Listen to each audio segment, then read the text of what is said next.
Nona besar Modu bertemu dengan pemeran utama pria pertama kali adalah dengan mengatur kecelakaan mobil yang membuatku menjadi koma. Semua orang merasa dia tidak berperasaan. Lagi pula, selama masa pacaran, aku sangat perhatian. Bahkan ketika orang tuanya sakit parah, aku menghabiskan seluruh tabunganku untuk pengobatan mereka. Menyadari bahwa diriku hanyalah karakter pendukung di dunianya. Sekarang setelah dilahirkan kembali, aku hanya ingin menjauhi Lin Muyao. Namun, yang mengejutkanku, menghadapi pengejaran pemeran utama pria, Lin Muyao malah menamparnya dengan keras. Suka apanya? Kamu hanya ingin mencariku. Dan beberapa hari yang lalu, Lin Muyao masih menatapku dengan galak. Sengaja, tak kusangka kamu ternyata orang seperti ini, mengurung Chu Shiking di toilet sepanjang pagi. Sekarang ikut aku minta maaf padanya. Melihat gadis yang kasar di depanku, aku mencibir dalam hati. Nona besar keluarga Lin yang terhormat, dengan aset keluarga setidaknya ratusan miliar, malah bersedia menjadi budak Chu Shiking. Aku menjelaskan, teman sekelas Lin, kamu tidak boleh berbicara sembarangan tanpa bukti. Aku bahkan tidak pergi ke toilet. Siapa lagi yang mengurungnya kalau bukan kamu? Chu Shiking bahkan mengatakan mendengar suaramu dari luar. Saat ini, Lin Muyao sedikit bingung. Tadi sepertinya dia mendengar aku mengutuknya di dalam hati dan mengatakan bahwa dia adalah budak Chu Shiking. Dirinya jelas hanya peduli pada teman sekelas yang kurang mampu. Orang yang hatinya kotor memang melihat segala sesuatu dengan kotor. Kemudian, tatapan Lin Muyao padaku menjadi semakin jijik. Sementara aku mengutuk dalam hati, Lin Muyao ini benar-benar bodoh, tidak hanya dimanfaatkan sumber daya keluarganya oleh Chu Shiking. Pada akhirnya bahkan tidak mendapatkan status sebagai pacar dan masih menuruti semua permintaannya. Melihatku jelas tidak berbicara. Tetapi bisa mendengar suaraku, ekspresi Lin Muyao menjadi kosong. Ternyata dia benar-benar bisa mendengar isi hatiku. Bukankah hanya orang yang saling mencintai dan cocok yang mungkin memiliki resonansi? Tidak, ini tidak penting.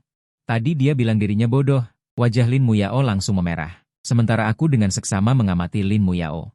Meskipun gadis ini sedikit bodoh, tetapi pada dasarnya dia tidak jahat, karena itulah dia percaya pada Chu Shiking yang lemah. Dipermainkan olehnya. Lalu aku perlahan berkata, teman sekelas Lin Muyao. Memfitnah teman sekelas tanpa bukti bukanlah hal yang seharusnya dilakukan oleh seorang ketua kelas. Sementara Lin Muyao lebih fokus untuk memperhatikan isi hatiku.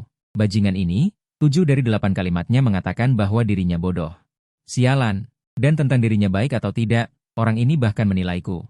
Lin Muyao menggertakkan gigi dan berteriak, aku rasa kamu yang jahat. Sementara aku dengan acuh tak acuh berkata, terserah padamu mau berpikir apa. Baguslah, di dalam hatiku lebih banyak sukacita. Syukurlah belum ditabrak mobil hingga cacat. Juga tidak dikurung di ruang bawah tanah dan disiksa oleh orang lain. Lin Muyao tertegun sejenak, menatapku dengan bingung. Apa maksudnya kecelakaan mobil dan disiksa? Sengaja bukankah itu normal? Tenang. Lin Muyao sedikit mengerutkan kening dan mulai berpikir, dan pandanganku menyapu Lin Muyao, teman sekelas Lin. Jika tidak ada apa-apa, aku akan kembali. Sambil berbicara, dia berbalik dan berencana untuk pergi. Aku tidak mampu memprovokasi, apalagi menghindar. Aku benar-benar tidak ingin berhubungan lagi dengan wanita bodoh ini. Kalau dipikir-pikir, Chu Shiking itu benar-benar pengecut. Jika aku jadi dia, aku sudah menendang pintu toilet itu hingga terbuka. Tetapi jika dia tidak luar biasa, dan penampilannya juga cukup gagah berani, mungkin tidak banyak orang kaya yang menyukainya. Dan Lin Muyao mendengarkan suara hatiku. Semakin dia memikirkannya, semakin marah dia. Chu Shiking adalah seorang yatim piatu. Karena dia diintimidasi sejak kecil, karakternya relatif lembut, tetapi aku diam-diam mencemoohnya dalam hati. Orang yang sengaja ini sama dengan penggemar di depan layar. Selain tampan, kaya, tubuh bagus, dan pintar. Selain mengetahui perkembangan yang menyeluruh, dia benar-benar tidak berguna. Memikirkan hal ini, Lin Muyao merentangkan tangannya di depanku. Wajahnya penuh dengan keras kepala. Tidak bisa. Kamu harus meminta maaf kepada Chu Shiking. Aku langsung mengabaikan tindakannya dan berbalik ke arah lain. Melihat ini, wajah Lin Muyao menjadi pucat. Sejak kecil, belum ada yang mengabaikannya seperti ini. Emosinya tiba-tiba muncul, jadi dia langsung bergegas maju dan memeluk lenganku erat-erat. Tidak mau melepaskanku. Seketika, aku hanya merasakan kelembutan. Ah Zen, sepertinya menarik. Tidak menyangka Nona Lin berkembang dengan baik. Mendengar suara hatiku lagi. Lin Muyao juga bereaksi dan melepaskan lenganku seolah tersengat listrik. Aku memiliki prasangka terhadap Chu Shiking. Dan selalu membuat rumor untuk diriku sendiri di dalam hatiku. Aku jelas seorang ketua kelas, karena simpati. Aku hanya peduli pada teman sekelas yang memiliki latar belakang yang menyedihkan. Sengaja, kamu harus meminta maaf, kata Lin Muyao dengan ekspresi tegas. Chu Shiking adalah seorang yatim piatu. Dia sering diganggu ketika dia masih kecil, jadi dia sangat rapuh sekarang. Jika kamu menggertaknya seperti ini, depresinya akan kambuh. Mendengar ini, aku langsung tertawa terbahak-bahak. Depresi? Sialan. Saat ini, dia seharusnya bergoyang dan merayu kemana-mana untuk mendapatkan keuntungan. Sebaliknya, Lin Muyao, si penjilat ini, masih membela tuannya di sini. Setelah mendengar ini, tinju putih Lin Muyao tanpa sadar mengepal. Dia berkata dengan dingin, aku rasa tidak perlu bukti. Kamu memiliki niat buruk terhadap Chu Shiking. Pasti kamu yang menguncinya di dalam. Melihat ini, aku berbalik. Mendekat selangkah demi selangkah ke hadapan Lin Muyao, menatapnya dengan tatapan dingin. Lin Muyao, kau begitu yakin aku yang mengganggunya. Kalau aku bisa membuktikan bukan aku, kau sudah mencemarkan nama baikku. Bagaimana kau akan menggantiku? Lin Muyao terkejut dengan aura seriusku, tanpa sadar mundur beberapa langkah. Bicaranya pun jadi gagap. Ka, kalau memang bukan kau, aku akan minta maaf padamu. Aku mencibir, aku tidak butuh permintaan maafmu, aku ingin Chu Shiking yang meminta maaf padaku. Sementara Lin Muyao dengan ragu berkata, tapi Chu Shiking tidak bilang kau pelakunya. Dia hanya bilang mendengar suaramu saja.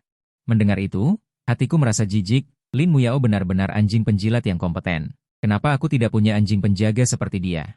Memikirkan hal ini, mataku menunjukkan sedikit rasa jijik, tidak menyembunyikan kebencianku pada Lin Muyao. Pergi, aku akan menemanimu mencari Chu Shiking untuk meminta maaf. Lin Muyao mengangguk. Namun nadanya sedikit tidak wajar. Tidak harus minta maaf, kalau memang bukan kau. Aku hanya ingin kau dan Chu Shiking mengkonfirmasi secara langsung. Sesaat ekspresi Lin Muyao meredup, dia selalu disukai dan dipuja orang. Pertama kalinya dia merasakan kebencian terang-terangan padaku, dia merasa sedikit sedih, tapi aku tidak peduli. Aku langsung berjalan keluar, Lin Muyao buru-buru mengejarku. Hei, kau mau kemana? Mendengar itu aku mencibir dan menjelaskan, Nona Lin tidak menyuruhku mengkonfirmasi secara langsung, teman Chu Shiking masih menangis di UKS. Kasihan sekali gadis kecil itu menangis, terjebak di toilet selama setengah jam bisa terkena depresi. Oh, maaf salah bicara. Dia anak laki-laki, bukan anak perempuan. Setelah kata-kata ini keluar, para siswa yang menonton tertawa terbahak-bahak, kesan mereka terhadap Chu Shiking memang sering menangis. Hanya saja semua sudah dewasa, tidak kekanak-kanakan, jadi tidak akan mengejeknya di depan umum. Melihat itu Lin Muyao mengepalkan tinjunya. Melihat sekeliling, jangan tertawa. Chu Shiking adalah teman sekelas kita, dan dia yatim piatu sejak kecil, hatinya rapuh. Jika kalian terus mengejeknya seperti ini, depresinya akan semakin parah. Tapi Lin Muyao lebih baik diam saja. Begitu dia menyebut depresi, tawa para siswa tidak bisa berhenti. Lin Muyao sangat cemas hingga hampir menerkam. Aku pura-pura peduli. Teman Lin, kau tidak apa-apa? Dia menatapku dengan mata berkaca-kaca. Pergi. Jangan menertawakan perasaan orang yang depresi. Sesaat Lin Muyao merasa sangat sedih, bajingan guyu. Dia berjongkok. Rambut panjang menutupi sisi wajahnya, tetapi air mata tidak bisa berhenti mengalir. Gu Qingsui. Aku juga tidak menyembunyikannya lagi. Meskipun Lin Muyao dimanfaatkan dan melakukan banyak hal bodoh. Tetapi dia sendiri tidak bisa dianggap sebagai orang jahat. Aku mengulurkan tangan dan menariknya berdiri. Tak lama kemudian, aku dan Lin Muyao tiba di klinik sekolah. Begitu memasuki pintu, kami melihat seorang pemuda yang tampak sangat lemah, bersandar di sisi ranjang rumah sakit sambil terisap pelan. Chu Shiking, aku datang untuk meminta maaf kepadamu. Namun, sebelum Lin Muyao selesai berbicara, Chu Shiking memotongnya. Suaranya tersendat, maaf, teman sekelas Guyu, aku tidak mengadu, ketua kelas selalu peduli padaku. Aku takut dia khawatir jadi aku mengatakannya. Jika kamu marah, salahkan aku saja. Aku tidak akan berani lagi. Dan aku menyaksikan penampilannya dengan dingin. Suara beberapa orang memasuki klinik sangat jelas. Jadi sejak awal, banci mati ini sudah berakting. Tetapi Lin Muyao melihat nada terseduh-seduh Chu Shiking. Dan hatinya menjadi semakin simpatik. Guyu, apalagi yang bisa kamu jelaskan sekarang? Apakah kamu masih mencelakai Chu Shiking? Aku memperingatkanmu, jika kamu berani menggertaknya lagi. Jangan salahkan aku karena tidak menghargai persahabatan sekelas. Pada akhirnya, keluarga Gu hanyalah keluarga kecil yang kaya. Sama sekali tidak cukup di depan keluarga Lin di Modu. Gu Qingsui tampak tak berdaya. Wanita ini benar-benar bodoh tanpa harapan. Aku bahkan belum mengenal anak ini, dan kata-katanya sudah mengatakan bahwa aku menggertaknya. Aku tidak bisa menahan amarah, memarahi Lin Muyao dalam hati, tetapi masih berusaha mempertahankan emosi. Dan menatap Chu Shiking, teman sekelas, seharusnya tidak ada konflik di antara kita, kan? Hanya melihat ekspresi di wajahku, Chu Shiking dengan takut-takut menundukkan kepalanya. Teman sekelas Guyu. Kamu benar, tidak ada konflik di antara kita, dan kamu tidak pernah menggertakku. Aku tertawa marah, hendak berbicara, Lin Muyao sudah menghalangi di depanku. Guyu, apakah begitu sulit untuk mengakui kesalahanmu? Kamu benar-benar mengecewakan. Mata Lin Muyao menatapku dengan tajam. Guyu, segera minta maaf pada Chu Shiking sekarang. Melihat Lin Muyao benar-benar marah, Teman-teman sekelas di sekitarnya semua terdiam. Keluarga Lin di Modu. Bukanlah sesuatu yang bisa diprovokasi oleh orang biasa. Dan mataku tenang, setelah mengalami siksaan yang gelap dan tanpa harapan itu. Ancaman dan intimidasi saat ini bahkan terasa kurang. Chu Shiking memang pantas menjadi protagonis. Aku iri melihat anjing penjilat seperti itu. Aku mendengar suara hatiku lagi. Bahkan memanggilnya anjing. Kesabaran Lin Muyao mencapai batasnya. Dia mengangkat telepon dan hendak menelepon pemimpin sekolah. Guyu, bukankah kamu cakap, kalau begitu, aku akan meminta orang menahanmu dan berlutut untuk meminta maaf. Aku tertawa menghina. Lin Muyao, atas dasar apa kau memintaku untuk meminta maaf? Mendengar itu, Lin Muyao berkata dengan benar, aku ketua kelas dan punya kewajiban untuk melindungi siswa yang lemah. Kalau begitu, kau punya kehidupan yang baik. Aku tidak lagi berdebat dengan Lin Muyao, tetapi melihat ke arah Chu Shiking. Kalau begitu, bolehkah aku bertanya kapan kau terkunci? Chu Shiking melirik Lin Muyao dengan takut-takut. Setelah melihat tatapan menyemangati dari pihak lain, dia melanjutkan, aku pergi setelah kelas makan siang. Ketika dikunci, aku mendengar suara guyu. Setelah mendengarnya, aku mencibir. Kau benar. Tapi aku seharusnya tidak ada di sana sama sekali pada saat itu. Untuk sesaat, Chu Shiking sedikit cemas. Tidak mungkin. Aku mendengar suaramu. Jika kau tidak percaya, semua orang bisa memeriksa CCTV. Melihat itu, aku langsung setuju. Oke. Periksa CCTV. Dan untuk sesaat, Chu Shiking sedikit bersalah. Dia tidak menyangka hal-hal akan berkembang seperti ini. Seolah-olah konspirasi akan terungkap. Untuk sesaat, wajahnya menjadi pucat. Detik berikutnya, dia pingsan di tempat tidur. Lin Muyao sangat cemas dan buru-buru memegangi bahu Chu Shiking. Menunggu dokter datang dengan tergesa-gesa. Lin Muyao dengan cemas bertanya, dokter, apakah Chu Shiking baik-baik saja? Dalam hatinya, dia bahkan lebih menyalahkanku. Dan pada saat ini, suara hatiku terdengar lagi. Dia jelas-jelas berpura-pura. Tidak mungkin ada apa-apa. Tapi Lin Muyao sudah terbiasa dan hanya menganggapnya sebagai prasangka diriku terhadap Chu Shiking. Setelah diperiksa, dokter berkata, tidak ada masalah dengan tubuhnya. Paling-paling, dia sedikit kekurangan gula darah. Namun, saat berbicara, aku tiba-tiba menyadari bahwa aku agak ingat dokter ini. Bai Qianqian juga salah satu tokoh utama wanita dalam karya aslinya. Chu Shiking bertemu dengannya hari ini. Setelah itu, dia sering berpura-pura sakit untuk merayu pihak lain. Tapi saat ini, ekspresi Bai Qianqian agak aneh. Barusan dia sepertinya mendengar aku mengatakan bahwa siswa di ranjang rumah sakit ini berpura-pura pingsan. Bai Qianqian ini juga bodoh. Dada besar tanpa otak. Dia bahkan tidak bisa melihat apakah itu palsu atau tidak. Belajar kedokteran selama bertahun-tahun adalah sia-sia. Mendengar keluhan diriku lagi, Bai Qianqian tidak punya waktu untuk terkejut. Yang lebih banyak dalam hatinya adalah kemarahan. Bajingan mana yang berani mengatakan bahwa dia tidak punya otak? Keluarga Bai juga merupakan keluarga besar di Modu. Tapi Bai Qianqian justru menyukai darah dan menjadi petugas forensik biasa di universitas. Dia sedikit mengerutkan kening karenanya. Dia benar-benar mengatakan aku bodoh. Aku tidak percaya aku masih tidak bisa melihatnya hari ini. Jadi dia mengamati dengan cermat untuk sementara waktu. Melihat Bai Qianqian mengerutkan kening, Lin Muyao tiba-tiba menjadi cemas. Dokter, apakah ada masalah dengan tubuh Chu Shiking? Bai Qianqian berkata dengan wajah datar, bukan itu masalahnya. Hanya saja aku merasa teman sekelas ini tidak benar-benar pingsan. Wenyan, aku sedikit terkejut. Kapan Bai Qianqian menjadi begitu pintar? Bukankah mereka mengatakan bahwa Nona Bai adalah gadis bodoh yang manis? Setelah mendengarnya, Bai Qianqian merasa bangga di hatinya. Kemudian dia menatap Chu Shiking yang terbaring di ranjang rumah sakit dan berteriak dengan tajam, teman sekelas. Kapan kamu akan berhenti berpura-pura? Suara tiba-tiba ini mengejutkan Chu Shiking. Bahunya menyusut tanpa sadar. Lin Muyao menatapnya dengan heran. Dokter, bagaimana kamu bisa memarahi pasien? Tapi Bai Qianqian sama sekali tidak menghiraukannya, tetapi berbicara dengan serius. Ruang medis adalah tempat bagi siswa yang sakit untuk berobat, bukan tempat bagimu untuk berpura-pura sakit dan membuang-buang waktu kami. Apakah kamu pikir ada orang yang tidak bisa melihat bahwa kamu berpura-pura pingsan? Setelah kata-kata itu diucapkan, Chu Shiking langsung merasa tamat. Ketahuan. Untuk sesaat, dia agak bingung. Jika dia mengaku berpura-pura pingsan, tidak hanya dia akan kehilangan muka, tetapi dia bahkan mungkin dibenci oleh Lin Muyao. Segera Chu Shiking memikirkan sebuah ide. Dia mengucek matanya seolah-olah baru saja bangun. Dokter, apa yang terjadi padaku tadi? Sepertinya aku pingsan. Aku bangun dan mendengar seseorang berteriak. Kemudian Chu Shiking menatap Lin Muyao lagi. Maaf, ketua kelas, membuatmu khawatir. Lin Muyao dengan cepat melambaikan tangannya. Selama teman sekelas Chu Shiking baik-baik saja. Aku juga tidak peduli tentang ini. Aku melihat video pengawasan yang diterima di ponselku.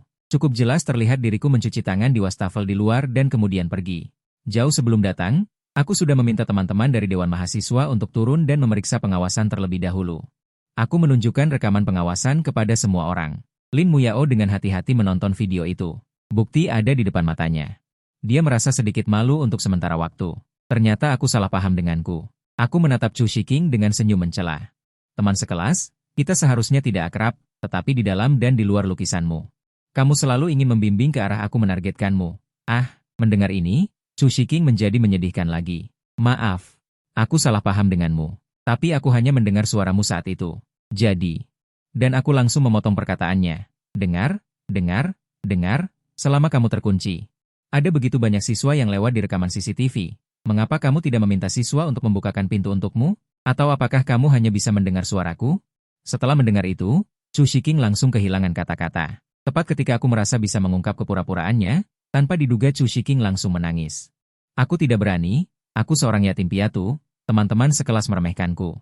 Aku pantas dibuli oleh semua orang. Mendengar suara mudanya yang lemah dan nada bicaranya salah, Lin Muyao tanpa sadar ingin melindungi pihak lain. Sengaja, dia hanya membuat kesalahan dan sudah meminta maaf padamu.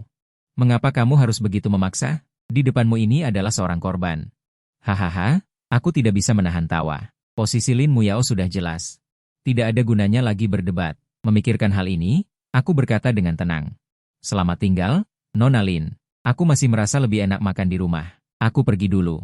Setelah mengatakan itu, aku langsung pergi. Tetapi begitu aku keluar pintu, aku belum sempat berbalik. Lin Muyao mendengar lagi suara hatiku. Lin Muyao bodoh, haruskah aku menjadi anjing penjaga? Tidak heran dia adalah wanita Chu Shiking paling bodoh di kehidupan sebelumnya. Setelah mendengar ini, Lin Muyao dengan tajam menangkap dua kata, kehidupan sebelumnya. Dengan kata lain, Guyu telah bereinkarnasi. Seketika, pikirannya menjadi lebih jernih. Tidak heran aku tidak menyukai Chu Shiking. Dan terus-menerus memarahinya bodoh. Jadi, di masa depan aku akan menyukai Chu Shiking dan akan menjadi anjing penjilatnya. Selain itu, pikiran Chu Shiking juga tidak sederhana, malah selalu menghitung dan memanfaatkan dirinya. Lin Muyao mengupas apel untuk Chu Shiking. Dia sedikit linglung. Saat pertama kali bertemu Chu Shiking, dia merasakan sedikit ketakutan. Tetapi lebih karena simpati terhadap latar belakangnya, jadi dia selalu membantu pihak lain, sampai sekarang. Lin Muyao menyerahkan apel kepada Chu Shiking. Setelah Chu Shiking menggigitnya, dia tanpa ragu menyerahkannya kembali padanya. Muyao, kamu juga makan. Melihat itu, Lin Muyao ragu-ragu. Sebagai nona dari keluarga Lin, kapan dia pernah makan sisa makanan orang lain? Apalagi saat ini dia bisa merasakan bahwa pihak lain sengaja melakukannya. Jadi, dia berpikir bagaimana cara menolak. Sementara Chu Shiking menunjukkan senyum pahit, benar juga, kamu adalah nona dari keluarga Lin. Bagaimana mungkin kamu makan sisa makananku? Aku hanya ingin berbagi semua yang aku miliki denganmu. Apelnya sangat enak. Setelah beberapa patah kata, jika itu Lin Muyao sebelumnya, pasti dia tidak tega memakan apel itu, tapi saat ini dia jauh lebih sadar. Apa maksudnya semua yang kamu miliki? Bukankah ini apel yang kubeli? Baru pertama kali aku merasa dia agak munafik. Lin Muyao menjelaskan, aku tidak suka yang dingin, Chu Shiking. Jangan salah paham, kami teman sekelas. Pada kata, teman sekelas. Lin Muyao dengan sengaja menekankannya. Di mata Chu Shiking, kilatan kekejaman melintas. Yang bisa dia yakini adalah Lin Muyao sudah berubah. Dan saat ini aku baru saja pulang. Sebuah suara lembut seorang gadis terdengar, Xiao Yu, kenapa langsung masuk kamar setelah pulang? Tidak makan? Yang datang adalah Gu Qingsui, seorang anak yatim piatu yang diadopsi oleh orang tuaku. Juga atas saranku. Di kehidupan sebelumnya, dia selalu menjadi kakak yang kompeten. Sampai aku bertemu Chu Shiking. Dan langkahku terhenti, mendengar suara familiar ini. Aku tidak merasa sayang, tapi tanpa sadar merasa jijik, dan kaki terasa sakit. Dibandingkan dengan orang luar, ditikam dari belakang oleh anggota keluarga sendiri benar-benar membuat putus asa dan kedinginan. Ibu dan ayah seharusnya tidak mengadopsi si mata keranjang ini. Awalnya mereka berencana mengadopsi seorang kakak perempuan yang tidak hanya bisa menjagaku. Di masa depan, dia juga tidak akan bersaing denganku untuk bisnis keluarga. Tapi ketika keluarga Gu menjadi sasaran beberapa keluarga besar, aku dengan jelas menyatakan hal ini. Itu terkait dengan Chu Shiking. Tetapi dia tetap tidak mempercayaiku, malah mendengarkan kata-kata Chu Shiking. Bahkan membocorkan rahasia dagang keluarga Gu, menyebabkan keluarga Gu hancur. Wanita ini benar-benar menjijikan. Ketika aku berada di atas angin, dia datang menangis memohon untuk Chu Shiking. Mengatakan tentang hubungan persaudaraan. Tetapi ketika aku menjadi sasaran Chu Shiking, dia tidak memperdulikanku. Sudahlah, Nanti cari alasan saja untuk mengusirnya dari keluarga Gu. Lebih baik tidak melihatnya. Memikirkan ini, mataku menjadi dingin. Tidak, aku sudah makan di sekolah. Kemudian, aku langsung mengunci pintu kamar. Mendengar suara pintu terkunci dengan dingin, Gu Qingsui tertegun di tempat. Dia selalu berpikir hubungannya denganku sangat baik. Tetapi dia tidak menyangka bahwa adiknya sangat membencinya di dalam hatinya. Bahkan merasa bahwa dia adalah seorang mata keranjang, dan mengatakan bahwa dia menjijikan dan ingin mengusirnya dari rumah. Untuk sesaat, Gu Qingsui hanya merasa seluruh tubuhnya dingin, seolah-olah berada di ruang bawah tanah yang dingin. Tiba-tiba kebencian muncul di hatinya. Perasaan selama bertahun-tahun ini, meski semuanya kebohongan, tapi setelah sedikit menenangkan diri. Tanpa alasan yang jelas, Gu Qingsui tiba-tiba menyadari bahwa saat ini dia sama sekali belum mengenal Chu Shiking di hatiku. Dan Gu Jia juga tidak mengalami masalah. Gu Qingsui menyusun pikirannya yang kacau. Dengan jelas, sebuah ide mengejutkan muncul di benaknya. Aku terlahir kembali. Jika demikian, di masa depan aku tidak hanya akan mengecewakan adikku, bahkan menghancurkan keluarga Song. Memikirkan hal ini, Gu Qingsui diam-diam bersumpah untuk mencari tahu kebenaran, terutama berhati-hati terhadap orang bernama Chu Shiking. Saat ini aku kembali ke kamar. Meskipun hari ini aku sengaja menghindari terlibat dengan Chu Shiking, namun karena gangguan Lin Muyao, aku tetap tidak bisa menghindari kebencian Chu Shiking. Alur cerita sepertinya akan terulang langkah demi langkah. Teman-teman yang pernah kubantu berbalik melawan, serta pengkhianatan Gu Qingsui. Dan adegan disiksa di ruang bawah tanah muncul di benakku. Seolah-olah semua orang ditakdirkan untuk berdiri di pihak yang berlawanan denganku. Aku duduk di depan piano. Kecepatan jariku tanpa sadar bertambah cepat. Musik yang awalnya tenang juga menjadi semakin tidak terkendali dan gelisah. Aku melampiaskan kekuatan yang dihasilkan dari dendam masa lalu. Dan ini di kamar Gu Qingsui. Setiap kali dia menutup matanya, tatapan dinginku akan muncul di benaknya. Gu Qingsui merasa sedih hingga tidak bisa tidur. Saat itu tiba-tiba terdengar suara musik. Dia diam-diam membuka sedikit celah pintu agar suara itu terdengar lebih jelas. Karena dididik oleh keluarga Gu sejak kecil, Gu Qingsui sangat memahami musik. Dari musik itu, dia seolah-olah melihat seorang pemuda. Jelas-jelas telah memberikan segalanya untuk melindungi orang yang dicintainya, namun pada akhirnya terus-menerus disakiti dan dikhianati. Gu Qingsui mendengarkan dan terus mendengarkan, air matanya tak tertahankan. Meskipun dia tidak tahu mengapa di masa depan dia akan menyakitiku. Namun saat ini Gu Qingsui membenci dirinya di masa depan. Membenci dirinya karena menyakiti adiknya. Keesokan paginya, karena telah melepaskan beberapa emosi, aku merasa sangat segar setelah bangun tidur. Aku pergi ke meja makan. Saat itu Gu Qingsui juga kebetulan membuka pintu kamar. Namun Gu Qingsui, yang biasanya memiliki pola hidup teratur, keluar dengan lingkaran hitam tebal seperti mata panda. Aku sedikit terkejut. Mungkinkah aku bermain piano tadi malam dan mengganggu tidurnya? Memikirkan hal ini, aku tidak hanya tidak merasa bersalah, malah merasa sedikit lega. Lagi pula, hanya ada aku dan Gu Qingsui yang tinggal di villa ini. Sebaiknya dia tidak bisa tidur. Mulai sekarang aku akan bermain piano setiap malam. Agar dia pindah dari keluarga Gu sendiri. Hanya saja mendengar isi hatiku, mata Gu Qingsui menunjukkan ekspresi penuh harap. Dia memang menyukai musik. Jika dia bisa mendengarkan adik laki-lakinya bermain piano setiap hari, dia akan sangat senang. Setelah berpikir sepanjang malam, Gu Qingsui sudah mengerti, tidak peduli apapun yang terjadi di masa depan. Namun saat ini semua itu tidak ada, dia masih memiliki kesempatan untuk berubah. Melihatku selesai sarapan dan hendak pergi. Gu Qingsui berkata dengan lembut, "Adik, maukah kakak mengantarmu ke sekolah?" Melihat itu, aku langsung memelototinya, "Tidak perlu." Mengenai hal ini, Gu Qingsui tidak peduli. Dia mengambil ponselnya dan menelepon guru konseling. Langsung mengambil cuti 3 hari, berencana untuk mulai menyelidiki bajingan bernama Chu Shiking itu. Sementara aku baru saja tiba di kelas dan duduk. Aku merasakan tatapan tertuju padaku. Ekspresi Lin Muyao rumit, bibirnya tergigit erat. Setelah ragu beberapa saat, dia tetap berjalan ke arahku. "Itu, Gu Yu." Aku sedikit mengangkat kepala. Anjing penjaga bambu ini mau apa lagi? Seketika Lin Muyao menjadi sangat marah. Anjing penjaga bambu apaan? Gu Yu ini masih saja menyebalkan. Padahal dia secara khusus datang untuk meminta maaf atas kejadian kemarin. Namun agar tidak ketahuan, Lin Muyao tetap menahan amarahnya dan memaksakan senyum di wajahnya. Lalu berkata, "Gu Yu, maaf, kemarin itu salahku." Namun aku tidak peduli, dengan ringan menjawab, "Kenapa anjing langit ini belum pergi juga? Tidak lihat aku sedang membaca buku? Tidak punya sopan santun sama sekali. Apa harus menunggu aku mengusir orang?" Mendengar isi hatiku, Lin Muyao yang awalnya berencana untuk pergi, langsung merasakan darah naik ke kepala. Hatiku sangat marah. Aku, nona ini, datang untuk meminta maaf padanya, dia malah jijik padaku. Aku sengaja tidak mau pergi. Dengan pemikiran itu, Lin Muyao langsung duduk di kursi di sebelahku. Dia juga mengeluarkan buku pelajaran dan berpura-pura membukanya. Namun setiap kata di buku itu dia kenal. Namun ketika digabungkan, kata-kata itu berubah menjadi sesuatu yang tidak bisa dia pahami. Perhatiannya tertuju padaku, karena memiliki ingatan sebelumnya. Tidak sampai 1 menit aku sudah membaca beberapa halaman. Melihat ini, Lin Muyao mendengus pelan. Membaca begitu cepat, pasti hanya berpura-pura. Memperhatikan suara itu. Aku terkejut dan menoleh ke belakang. Kenapa ada anjing langit di sini? Setelah mendengar ini, Lin Muyao benar-benar linglung.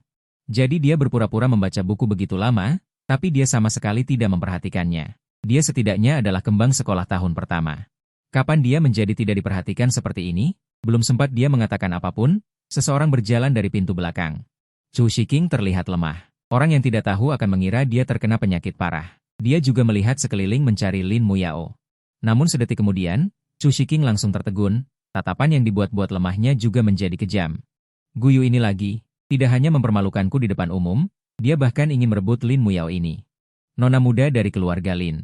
Chu Shiking dengan cepat memulihkan emosinya dan berpura-pura, lalu duduk di kursi kosong di samping Lin Muyao.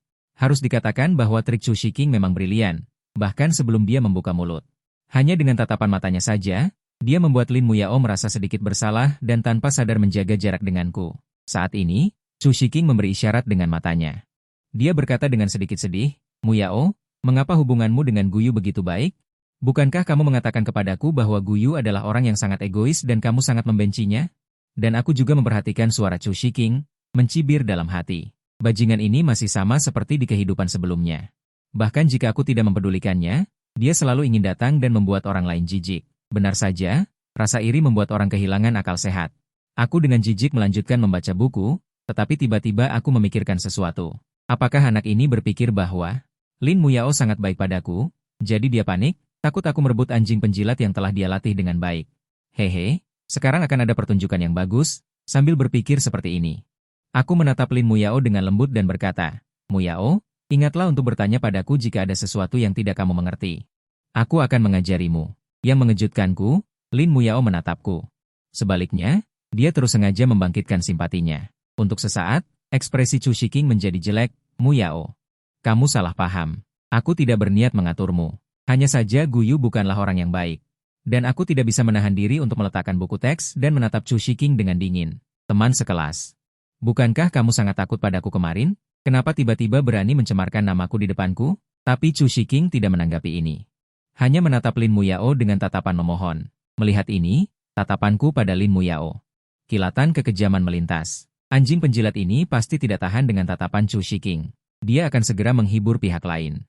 Setiap kali aku mau pergi, dia selalu membujukku, aku jadi jengkel. Lin Muyao langsung mulai melotot padaku. Tapi dia tidak menghibur Chu Shiking, malah terus melotot padaku. Kenapa rasanya si anjing penjilat ini bisa mendengar aku mengumpatnya? Sorot matanya semakin tajam. Sementara itu, Lin Muyao mendengar aku terus menyebutnya anjing penjilat. Dia sudah ingin melotot sampai mati, tapi untuk mencegahku melihat sesuatu, dia memaksa dirinya untuk tenang. Kemudian dia menatap Chu Shiking dan sedikit mengerutkan kening. Chu, kita tidak punya hubungan khusus, kan? Bukankah bebas bagiku untuk melakukan apapun? Sengaja mendapatkan nilai bagus, jika ada yang tidak ku mengerti, aku bisa bertanya padanya. Melihat ini, ekspresi Chu Shiking menjadi semakin buruk, hatinya bingung, mengapa sikap Lin Muyao berubah begitu drastis, tapi dia masih ingin menyelamatkan situasinya, menatap Lin Muyao dengan tatapan yang menyedihkan. Muyao, aku merasa kau banyak berubah. Apakah kau sengaja mengatakan hal buruk tentangku? Jangan percaya padanya, kau satu-satunya temanku di sekolah. Mendengar ini, ekspresi Lin Muyao sedikit tersentuh. Setelah Chu Shiking menyadarinya, ekspresi sedihnya semakin menjadi. Suaranya bahkan mulai terisak. Muyao, aku tidak punya keluarga. Jadi aku selalu memperlakukanmu seperti kakak perempuanku sendiri. Hanya saja Lin Muyao saat ini merasa sangat bingung. Dia melirikku diam-diam. Aneh. Mengapa dia belum mendengar suara hati Guyu? Lalu dia menatap Chu Shiking dengan dingin dan berkata, kelas sudah dimulai, ada apa? Bicarakan nanti. Kemudian dia berbalik dan mulai mendengarkan pelajaran. Tetapi saat ini dia sudah ketinggalan satu sesi pelajaran, Lin Muyao langsung merasa tidak mengerti sama sekali. Dia melirikku, haruskah aku bertanya pada Guyu? Kemudian Lin Muyao dengan hati-hati menyentuh tanganku. Dan aku menoleh dengan sedikit bingung, seolah-olah baru saja menyadari sesuatu, kedua anjing penjilat ini belum pergi. Bahkan tidak bisa dengan tenang membaca buku. Melihat tabrakan, Lin Muyao langsung memerah. Dia mendengus padaku, Guyu bajingan, hanya bisa memaki orang di dalam hati. Aku tidak akan bertanya, aku akan mencari informasinya sendiri. Dan aku hanya merasa bingung. Apa yang dia dengus padaku barusan? Mungkinkah dia menopause? Seketika Lin Muyao menjadi marah lagi. Tangan yang mengepal erat berharap bisa langsung memukul pahaku. Dan semua ini dilihat oleh Chu Shiking. Semua tindakan kecil Lin Muyao ini pasti karena dia mulai menyukai Guyu. Dan terlalu malu. Menunggu sampai kelas selesai, Chu Shiking akhirnya menemukan kesempatan. Memanggil Lin Muyao keluar kelas, menatap lawannya dengan mata yang menyedihkan. Muyao, aku merasa kau sepertinya membenciku. Apakah ada yang salah dengan tindakanku? Tapi dia sama sekali tidak menyadari bahwa sikap Lin Muyao saat ini sudah tidak toleran lagi, bahkan sedikit jengkel. Dahulu dia memang memiliki sedikit perasaan pada Chu Shiking, tetapi lebih dari itu adalah rasa simpati. Sekarang, tidak hanya kehidupanku yang baru, tetapi juga kejadian kemarin dapat membuktikan Chu Shiking sebenarnya sangat munafik. Melihat Chu Shiking terus-menerus mengganggu, Lin Muyao memilih untuk tidak berbicara. Saudara Chu, kamu sudah dewasa. Tidak bisakah kamu memiliki urusan sendiri? Jangan terus berada di sekitarku sepanjang hari. Kita hanya teman sekelas. Sebagai ketua kelas, aku membantumu mengajukan subsidi sekolah dan mengurus semua jenis tutorial. Aku bukan ibumu. Aku tidak bisa membantumu dalam segala hal, kan? Lin Muyao tidak dengan sengaja merendahkan suaranya. Banyak siswa di luar kelas mendengarnya. Tidak sedikit orang yang berdiskusi. Chu Shiking itu benar-benar keterlaluan. Ketua kelas membantunya dengan banyak hal. Dia masih ingin membatasi kebebasan hidup ketua kelas dan menjadi pengasuh bagi ketua kelas kita? Dia hanya terlihat seperti gigolo. Pikirannya cukup indah. Mendengar ini, Chu Shiking sangat malu hingga tidak tahu harus berbuat apa dan buru-buru pergi mencari alasan. Kebenciannya terhadapku semakin ganas. Tidak lama kemudian, Lin Muyao kembali ke kelas dan tiba-tiba menyadari bahwa aku telah mengubah tempat dudukku. Apa maksudnya? Duduk dengan Nona Lin seperti ini membuatnya jijik? Lin Muyao langsung mengeluarkan ponselnya dan mulai mengedit pesan, sengaja mengatakan bahwa kamu adalah seorang bajingan yang hanya bisa mengutuk orang dalam hati. Hanya saja dia tidak berani mengirimkannya karena aku tidak melakukan kesalahan apapun. Jika di masa depan dia benar-benar membantu Chu Shiking melakukan hal buruk dan akhirnya menyakitiku. Justru itu adalah masalahnya. Pada akhirnya, Lin Muyao menghapus semuanya dan mengubahnya menjadi, bisakah kita makan siang bersama? Dia ingin meminta maaf atas kejadian kemarin. Setelah pesan itu terkirim, dia terus memperhatikan gerakanku. Melihat aku melirik ponselku lalu meletakkannya kembali dengan acuh tak acuh, sedikit rasa bersalah yang baru saja muncul pada Lin Muyao langsung menghilang. Sudah dibaca tapi tidak dibalas. Bajingan terkutuk. Dia diam-diam memutuskan dalam hatinya bahwa lain kali aku berinisiatif mengirim pesan, dia juga akan mendiamkanku selama setengah jam terlebih dahulu.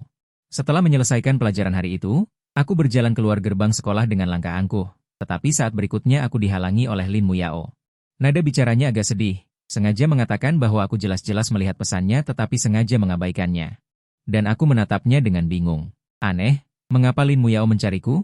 Dan dia benar-benar bertengkar dengan Chu Shiking hari ini? Bukankah babi bodoh ini adalah penjilat setia Chu Shiking? Mungkinkah dia baru-baru ini menumbuhkan otak? Setelah mendengar ini, wajah Lin Muyao memerah dan dia marah. Aku benar-benar ingin menggunakan kaki sutra putihku ukuran 37 untuk menginjak wajah bajingan ini dengan keras. Otaknya tidak tumbuh baru-baru ini. Namun, Lin Muyao masih menekan emosinya dan menjelaskan dengan serius, sengaja mengatakan, jangan salah paham tentang hubunganku dengan Chu Shiking. Kami selalu menjadi teman sekelas biasa. Maaf kemarin karena dia salah paham padamu. Aku tidak akan membantunya lagi di masa depan. Oh, baguslah. Aku tidak peduli dan ingin pergi. Melihat itu, tangan kecil Lin Muyao yang putih dan lembut meraih pergelangan tanganku. Untuk meminta maaf padamu, aku akan mentraktirmu makan. Gila, aku tidak peduli, nadaku jijik. Kemudian aku mengibaskan tanganku dan ingin pulang. Tapi aku tidak menyangka kekuatan Lin Muyao sangat luar biasa. Dan untuk sesaat aku tidak bisa melepaskan diri. Aku tidak bisa menahan diri untuk mengeluh, kau prajurit banteng ya? Kenapa tenagamu begitu besar? Sementara Lin Muyao menunjukkan ekspresi bangga, aku sudah belajar taekwondo sejak kecil, dan sekarang aku sudah sabuk hitam. Aku sangat tidak berdaya tentang hal ini. Nona besar dari Lin Jiang, secara diam-diam diikuti oleh banyak pengawal. Dia bahkan belajar taekwondo. Dan kekuatan karakter utama wanita ini, apakah nilainya yakin tidak diubah? Kekuatannya bahkan lebih besar dari pria dewasa. Sungguh keterlaluan. Lin Muyao menarikku di sepanjang jalan. Berhenti di depan sebuah restoran Cina. Dia tiba-tiba menyadari bahwa sebenarnya sangat mudah untuk mengendalikanku. Restoran ini dipilih berdasarkan isi hatiku. Dia bisa tahu sebelumnya apa yang kusukai dan apa yang kubenci. Memikirkan hal ini, Lin Muyao sangat bangga. Nona ini hanya perlu sedikit berusaha. Bukankah mudah untuk membuat Gu Elve terpesona padanya? Sementara aku sama sekali tidak menyadarinya, menatap Lin Muyao di seberang meja dengan ekspresi bingung. Nona besar Lin Jiang, katakan saja apa yang ingin kau katakan. Mendengar ini, Lin Muyao tersenyum kecil. Mengambil sepotong iga. Makan dulu. Bukankah iga asam manis ini yang paling kau suka? Tapi dengan cepat, dia menyadari bahwa dia telah keceplosan sesuatu, dan dia merasa panik di dalam hatinya. Sementara aku ragu sejenak, seolah-olah melihat ada yang salah. Trik apa lagi yang dimainkan Lin Muyao ini? Dia bahkan memberiku iga. Mungkinkah wanita ini ingin meracuniku? Apakah dia begitu kejam? Untuk sesaat, Lin Muyao hampir tertawa karena marah. Aku benar-benar ingin melepas kaos kaki putihku yang berkeringat setelah berjalan seharian, dan memasukkannya ke mulut bajingan ini. Menghadapi iga yang disodorkan Lin Muyao ke mulutku, aku sedikit panik dan berkata dengan sedikit sedih, apakah aku sengaja menjadi orang yang sangat jahat di hatimu? Mendengar ini, aku sedikit terkejut, meskipun aku tidak mengerti. Tapi aku masih tertawa terbahak-bahak. Haha, Nona Lin. Tapi dia tertawa terbahak-bahak. Haha, Nona Lin. Kau orang yang baik, walaupun kau salah paham padaku sebelumnya, bukankah kau sudah meminta maaf sekarang? Lin Muyao menghela nafas dan berkata, sudahlah, kau takut makan karena takut aku meracunimu, ya? Kalau begitu, aku akan makan sendiri. Pergilah. Mendengar itu, aku tidak ragu sedikit pun. Aku bangkit dan hendak pergi, tetapi Lin Muyao menghentikanku tepat saat aku hendak keluar, dengan sengaja. Aku pasti akan mengubah pandanganmu tentangku. Melihat mata Lin Muyao yang tulus, aku mencibir dalam hati. Jika itu di kehidupan sebelumnya, aku mungkin akan percaya. Tapi sekarang, jangan harap. Jangan harap. Jangan harap. Jangan harap. Tak lama kemudian, aku tiba di rumah. Gu Qingsui sudah menyuruh bibi untuk menyiapkan meja makanan. Aku duduk di meja makan bersiap untuk makan. Ini Gu Qingsui mengambil sepotong steak dan memberikannya padaku. Adik, cobalah ini. Aku membuatnya sendiri. Dan aku dengan dingin menolak, tidak perlu. Aku akan mengambil apa yang ingin aku makan sendiri. Melihat itu, bahkan jika Gu Qingsui sudah mempersiapkan diri. Namun, dia masih tidak bisa menyembunyikan kesedihannya. Matanya berkaca-kaca menatapku. Adik, kenapa aku merasa kau marah padaku? Apakah kakak membuatmu marah? Mendengar itu, aku mencibir. Aku hanya tahu bahwa keluarga Gu menyelamatkan anak tunggalku. Kapan aku punya kakak? Setelah kata-kata itu, wajah Gu Qingsui langsung menjadi pucat. Dia dengan paksa menahan air mata dan kembali ke kamarnya. Tapi Gu Qingsui tidak menyalahkanku, hanya semakin membenci orang itu. Chu Shiking yang tiba-tiba muncul. Jika bukan karena dia, bagaimana mungkin adik memperlakukan dirinya seperti ini? Tak lama kemudian, aku selesai makan dan kembali ke kamar. Bersamaan dengan perpecahan antara Lin Muyao dan Chu Shiking, konflik di antara kami meningkat sekali lagi. Bersamaan dengan itu, situasiku juga menjadi lebih berbahaya. Aku tidak tahu berapa banyak tokoh utama wanita yang telah dirayu oleh Chu Shiking ini. Sekarang, untuk melindungi diri sendiri, selain mengembangkan kekuatan sendiri, cara yang lebih cepat adalah menjadi seorang orang yang berguna. Memikirkan hal ini, aku punya ide di benakku. Aku menemukan teman dari Dewan Mahasiswa, Xiaro, dan mengiriminya pesan, menanyakan apakah dia bisa merekam video pendek. Atau apakah dia punya teman jurusan pengeditan dan operasi. Tak lama kemudian, dia menjawab, ada seorang senior yang ahli di bidang itu. Keduanya segera menyepakati waktu untuk bertemu. Di era sekarang ini, cara termudah dan ternyaman untuk mengembangkan pengaruh adalah melalui penayangan video pendek. Setelah pengaruhnya cukup, bahkan keluarga MU Dulin tidak akan berani. Di permukaan menargetkanku, apalagi dirinya tidak hanya tampan dan cerah, tapi juga memiliki tubuh yang bagus. Ditambah dengan beberapa bakat alat musik, sulit untuk tidak populer. Keesokan harinya, aku datang ke Xiaro, kafe yang dijanjikan. Selain Xiaro, ada juga senior yang wajahnya agak mirip dengannya menunggu di tempat. Melihatku datang, Xiaro membuka mulutnya dan memperkenalkan, Guyu. Ini Xiaro, fotografer legendaris universitas model kita, dengan lebih dari 200.000 penggemar di platform video. Tentu saja, yang terpenting, dia adalah kakak perempuanku. Orangnya benar-benar tidak masalah. Aku menatap keduanya, tersenyum dan mengangguk. Setelah beberapa penjelasan, Xiaro juga mengerti maksudku. Kemudian aku melanjutkan. Jika kalian berdua bersedia, aku ingin mempekerjakanmu dan kakak Xiaro untuk mengoperasikan videoku. Gaji pokok 30.000 yuan per bulan. Jian Zhuang Xiaro tidak mengharapkan apapun, meskipun dia memiliki 200.000 penggemar. Tetapi gaji 30.000 yuan sebulan jelas tidak sedikit. Kemudian beberapa orang datang ke ruang piano sekolah untuk merekam video. Aku mengenakan setelan yang pas. Ekspresiku lembut, dan jari-jariku yang ramping menari di atas tuts. Selama proses itu, Xiaro tidak bisa menahan diri untuk tidak tergila-gila. Para suster kecil di internet, di mana mereka pernah melihat anjing kurus seperti itu? dan Xiaro berkonsentrasi pada pembuatan film. Aku sangat setuju dengan ini. Jika ditambah dengan beberapa efek pengeditan dan pencahayaan, itu pasti akan lebih menakjubkan. Setelah rekaman selesai, setelah memikirkannya, aku menyerahkan kartu ban kepada Xiaro. Ini adalah dana operasional tim kita. Kamu dapat menggunakannya untuk membeli lalu lintas di tahap awal. Ada 1 juta di dalamnya. Kamu dapat menghubungiku setelah kamu menggunakannya. Mendengar ini, tangan Xiaro yang baru saja menerima kartu itu bergetar. 1 juta. Dia baru saja masuk universitas, dan tiba-tiba menguasai sejumlah besar uang. Jantungnya berdebar kencang. Xiaro berkata dengan sedikit ragu, atau kamu ambil saja kembali. Kamu bisa memberiku uang lagi saat kamu membutuhkan berapa banyak. Jian Zhuang. Aku melambaikan tanganku, aku agak sibuk akhir-akhir ini. Akan lebih mudah bagimu untuk memegangnya. Ngomong-ngomong, pengeluaran di masa depan juga akan diganti dari dalam. Pada akhirnya, Xiaro terlalu muda. Tidak ada intrik. Bagaimana mungkin orang lain menolak uang yang ada di tangan mereka? Karena aku sudah mengatakannya. Xiaro tidak menolak lagi. Setelah mengucapkan selamat tinggal kepada mereka berdua, aku kembali ke rumah dan hari sudah malam. Masih mengabaikan perhatian Gu Qingsui. Aku pergi ke kamar sendirian, diam-diam memikirkan rencana selanjutnya. Setelah Xiaro memposting video hari ini, seharusnya tidak butuh waktu lama untuk mendapatkan hasil, ditambah dengan restu kekuatan super. Pada dasarnya sudah stabil dan ini adalah kamar Gu Qingsui. Mendengar nama Xiaro dalam pikiran saya. Dia merasa sedikit kehilangan. Adik laki-lakinya sudah dewasa. Bahkan jika dia tidak memiliki gadis yang dia sukai sekarang. Dia tetap akan jatuh cinta dan menikah suatu hari nanti. Memikirkan hal ini, Gu Qingsui langsung merasa sedih. Keduanya sama sekali tidak memiliki hubungan darah. Adik laki-lakinya memperlakukannya seperti udara selama 2 hari ini. Tidak lama lagi. Akankah kita benar-benar menjadi orang asing? Memikirkan hal ini, Gu Qingsui membuat keputusan. Berjalan menuju kamar di lantai atas. Sementara aku di kamar tiba-tiba mendengar ketukan pintu. Sedikit bingung. Siapa ini? Adikmu? Ini aku Gu Qingsui. Suara ragu-ragu terdengar. Setelah mendengarnya, aku sedikit mengernyit, dengan nada bicara santai. Aku sedang tidur. Jangan ganggu aku. Suasana menjadi sunyi untuk beberapa saat di luar pintu. Tiba-tiba, suara kunci pintu dibuka.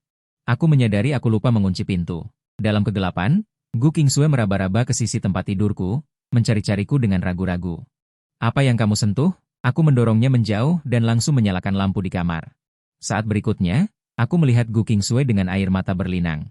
Adik, apakah aku melakukan kesalahan? Tidak apa-apa jika kamu memukul atau memarahiku, jangan abaikan aku. Saat dia berbicara, Gu Qingsui sudah terisak-isak. Melihat adegan ini, ekspresiku tetap dingin. Jika aku hanya memaafkannya hanya karena dia menangis, maka aku akan mengecewakan diriku sendiri yang telah bereinkarnasi. Bahkan jika banyak orang membantu Chu Shiking untuk melawan.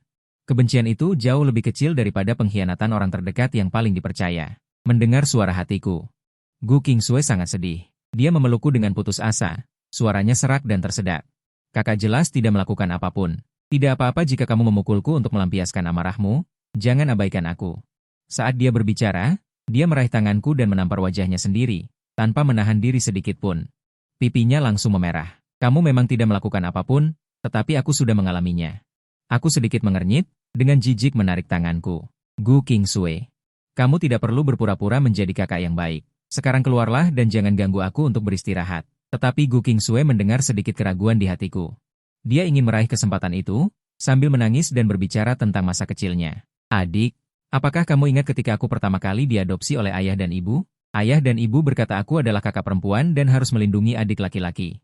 Sejak kecil, aku selalu mengikuti di belakangmu, memperhatikan dan melindungimu. Mendengar ini, aku tetap tidak bergerak. Gu Qingsui berkata dengan putus asa. Adik, apakah kamu benar-benar ingin aku mati baru memaafkanku? Setelah mendengar itu, aku akhirnya menunjukkan sedikit ejekan. Baiklah, kalau begitu pergilah mati. Jika kamu berani mati, aku akan memaafkanmu. Seketika, Gu Qingsui hanya merasakan seluruh tubuhnya dingin, hatinya terasa dingin dan menusuk. Tetapi melihat tatapan badai dan ejekan di mataku, dia hampir kehilangan akal dan langsung menghampiriku dengan segala cara. Seolah berpamitan dengan hal-hal nyata miliknya, sedetik kemudian, dia benar-benar mengambil pisau buah di meja samping tempat tidur. Tanpa ragu-ragu, dia menggores pergelangan tangannya. Melihatku panik seketika, Gu Qingsui malah tersenyum sedih. Suruh kamu tidak menyukai kakak, kakak akan menghukummu. Menghukummu karena tidak akan pernah bisa melihatku. Setelah mengatakan itu, dia merasa seluruh tubuhnya kehilangan kekuatan. Penglihatannya juga berangsur-angsur kabur. Satu-satunya yang terdengar sebelum kehilangan kesadaran adalah raungan amarahku. Gu Qingsui, Kamu benar-benar gila. Dan aku menyadarinya, buru-buru mencari cara untuk menghentikan pendarahan, lalu menghubungi rumah sakit. Untungnya, keluarga Gu memiliki tim medis pribadi yang profesional. Gu Qingsui akhirnya tidak mengalami masalah besar. Melihatnya membuka mata dengan linglung, aku berkata dengan nada dingin, jika kamu tidak ingin hidup lagi, pergilah dari keluarga Gu terlebih dahulu. Tetapi di dalam hatiku ada perasaan campur aduk. Dia benar-benar berpikiran pendek.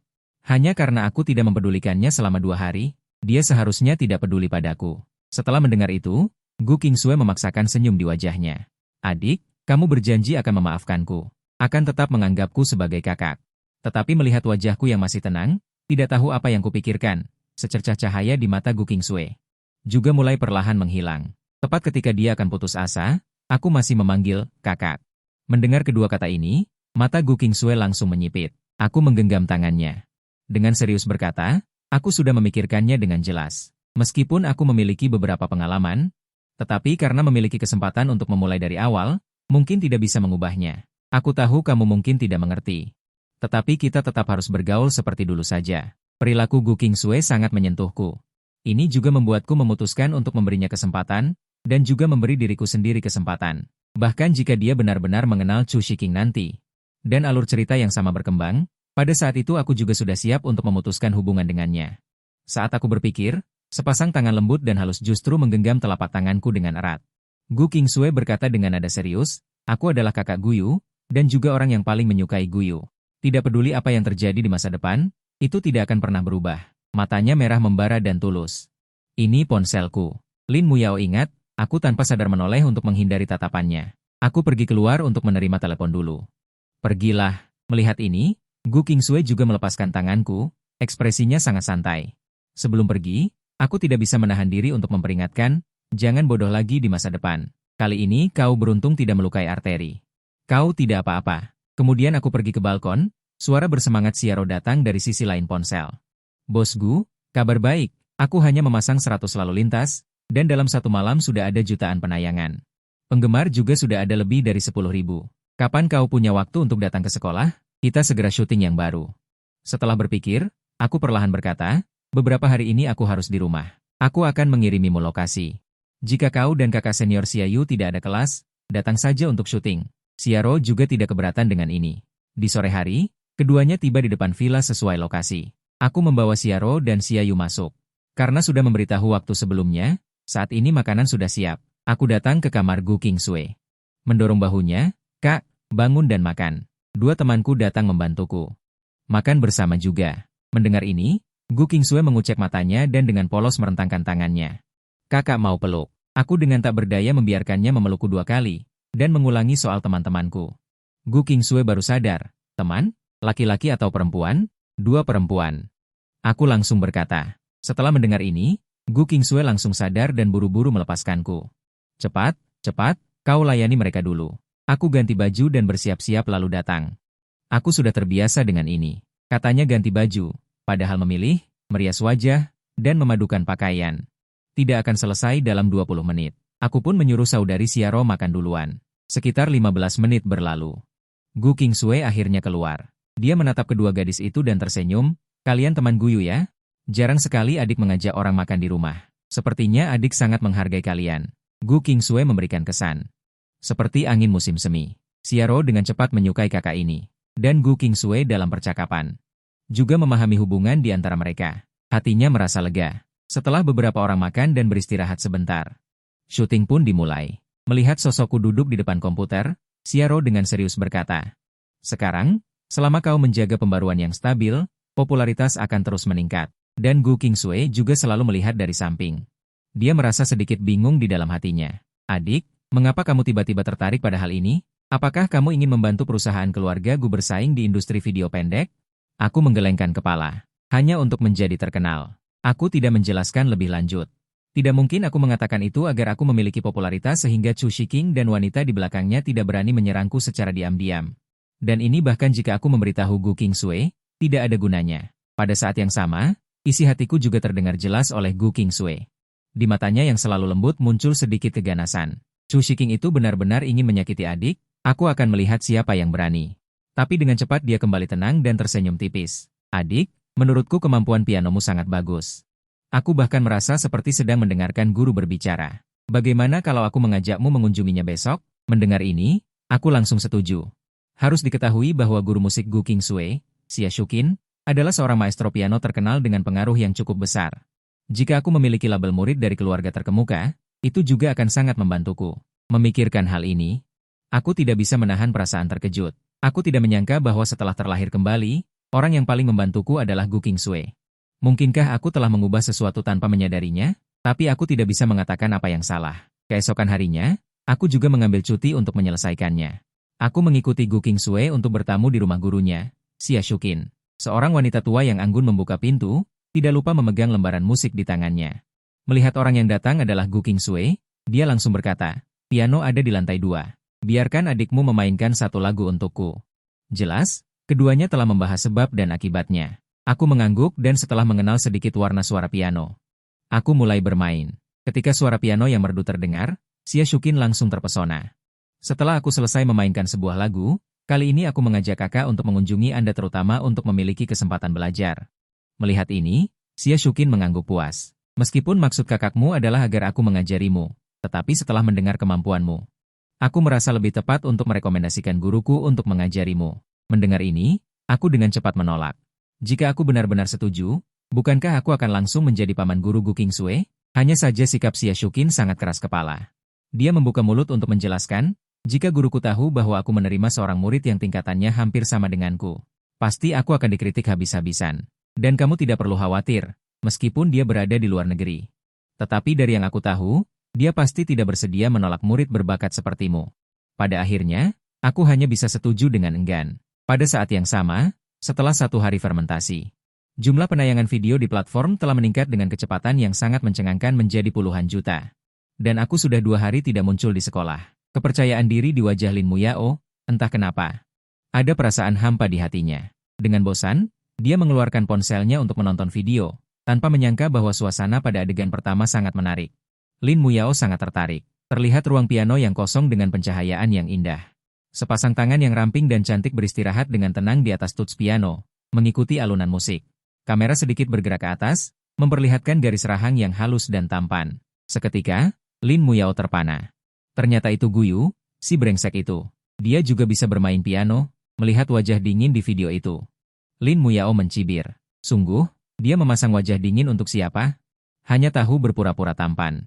Sampai video berakhir, aku tersenyum tipis. Tatapan jernih menembus layar. Seketika, jantung Lin Muyao berdebar kencang, bahkan merasa sedikit gugup. Namun, dia masih dengan keras kepala bergumam pelan, biasa saja. Ada begitu banyak pria tampan di internet. Guyu hanya setingkat menengah. Lalu, Lin Muyao dengan enggan memberikan perhatian. Dia juga mencari bagian akhir video, mengambil tangkapan layar saat aku tersenyum dan menyimpannya. Setelah melakukan semua ini, Lin Muyao dengan perasaan bersalah melihat sekeliling, memastikan tidak ada yang memperhatikannya sebelum merasa lega. Kemudian, dia membuka pesan. Guyu, kenapa kamu tidak masuk kelas 2 hari ini? Melihat pesan yang belum dibalas. Aku ketua kelas, perlu memahami situasinya. Bukan aku yang bertanya, tetapi penasihat akademik yang menyuruhku bertanya. Jika kamu tidak membalas, aku akan benar-benar marah. Lin Muyao membombardir dengan lebih dari selusin pesan, tetapi aku tetap tidak membalas. Dia memeluk ponselnya, seketika merasa sangat kesal. Sementara di tempat lain di ruang guru, Xiaro juga sedang melihat akunku. Dalam waktu singkat beberapa hari, popularitas setiap video telah memiliki tidak kurang dari jutaan perhatian. Hal ini juga membuatnya merasakan semacam pencapaian.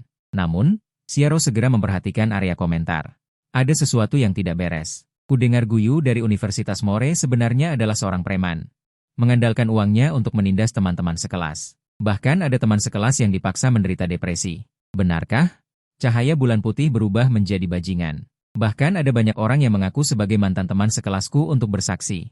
Seketika, arah angin di internet berubah. Berbagai fitnah dan desas-desus menyebar dengan cepat dan menduduki puncak daftar pencarian. Melihat ini, Xiaro buru-buru mencari informasi kontaknya. Tetapi saat ini aku sedang berada di pesawat, berencana untuk mengunjungi guru di luar negeri. Panggilan telepon sama sekali tidak dapat tersambung. Xiaro harus menghubungi Xiaoyu terlebih dahulu untuk mencari cara. Pada saat ini, Lin Muyao yang terus memperhatikan akun tersebut juga memperhatikan semua ini. Dia dengan cepat melihat video fitnah yang diposting oleh beberapa blogger. Sebuah perasaan dendam muncul tanpa alasan di dalam hati. Meskipun aku sengaja sering mengutuk diriku sendiri di dalam hati, Aku tidak pernah mengatakan bahwa dia adalah orang yang buruk. Mengapa orang-orang ini berbicara sembarangan tanpa mengenalnya? Memikirkan hal ini, Lin Muyao mengirimiku pesan lagi. Brengsek, apakah kamu membuat marah seseorang? Ada begitu banyak orang yang mengutukmu di internet.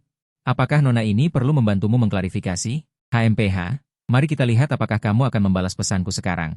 Senyum terpancar di kamar tidur. Lin Weiwei mengunyah apel dengan penuh minat, sambil melihat-lihat rumor di internet. Agak menarik. Terima kasih atas undangannya, saya di Prancis, baru saja turun dari pesawat. Setelah turun dari pesawat, Song Mu mematikan mode pesawat dan ponselnya terhubung kembali ke internet. Kemudian dia mendengar nada notifikasi pesan dari ponselnya. Dia terkejut, mengira sesuatu yang besar telah terjadi. Dia pertama-tama membuka pesan Xiaro untuk melihatnya, dan dengan cepat memahami seluruh kejadian. Dia melihat ponselnya. Dengan daftar kontak dan pesan yang dikirim oleh Xiaro, Song Mu tidak bisa menahan tawa. Dia dengan cepat menulis pesan dan mengirimkannya. Song Mu, aku tahu. Song Mu, ini masalah kecil. Jangan khawatir. Xiaro, bos besar, kamu akhirnya membalas pesan. Song Mu sebelumnya berada di pesawat. Mode pesawat diaktifkan. Xiaro, Song Mu, apa kamu yakin ini masalah kecil? Xiaro di sisi layar sangat khawatir, tingkat kebencian di internet benar-benar keterlaluan. Apa? Tukang bully? Sampah. Esen sampah, karangan, berpura-pura menjadi daerah sastra, mengutuk yang tidak masuk akal. Kata-kata pertama benar-benar tidak senonoh. Song Mu benar-benar merasa ini adalah masalah kecil. Dia takut Song Mu akan merasakannya lagi.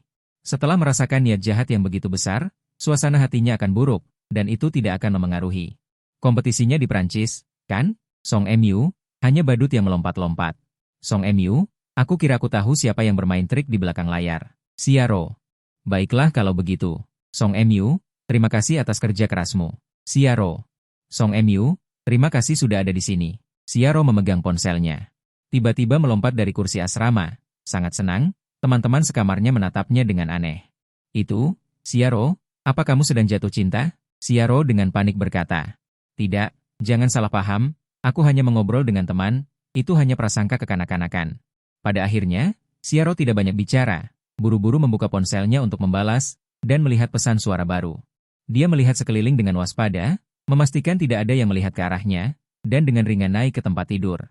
Memakai headphone, membuka pesan suara lembut Song Mu terdengar. Saat aku kembali ke negara ini, undang kamu dan kakak Xiasue untuk makan bersama. Berterima kasihlah atas semua yang telah kalian berikan selama ini. Aku akan memasak sendiri. Xiaro berteriak dalam hatinya. Seluruh dirinya seperti ikan yang melompat-lompat, berguling-guling di tempat tidur, mengangkat ponselnya. Dan membalas dengan sangat gembira. Xiaro baik-baik saja. Melihat balasan itu, Song Mu tersenyum lembut, menyimpan ponselnya. Song Wanrou di samping. Mengintip ponsel Song Mu. Dia juga mengetahui opini publik di internet dan berkata dengan marah. Pasti ada orang yang menjatuhkan adik di internet, hal yang tidak berdasar. Dikatakan dengan begitu meyakinkan, dan seluruh internet menjatuhkannya. Orang di belakangnya pasti memiliki energi yang besar. Song Mu tersenyum, hanya masalah kecil. Dia mungkin tahu di dalam hatinya. Siapa yang terlibat? Jika dipikir-pikir, selain Chen 11. Siapa lagi? Chen 11 tidak memiliki energi seperti itu, tetapi beberapa wanita di belakangnya memilikinya. Jika dihitung berdasarkan waktu, kemungkinan besar itu adalah wanita gemuk, Leng Wanqiu. Song Mu mencibir dalam hatinya. Di kehidupan sebelumnya, dia membantu Leng Wanqiu, mengunjungi banyak dokter terkenal. Menemaninya menurunkan berat badan, terus menyemangatinya, dan akhirnya membuatnya turun dari 125 kg menjadi 55 kg, ditambah tinggi badan 175 cm, dan telah melakukan pembesaran payudara. Dia sudah memiliki tubuh yang sempurna. Dia menyelesaikan transformasi yang luar biasa, tetapi berbalik dan mengkhianati Song Mu.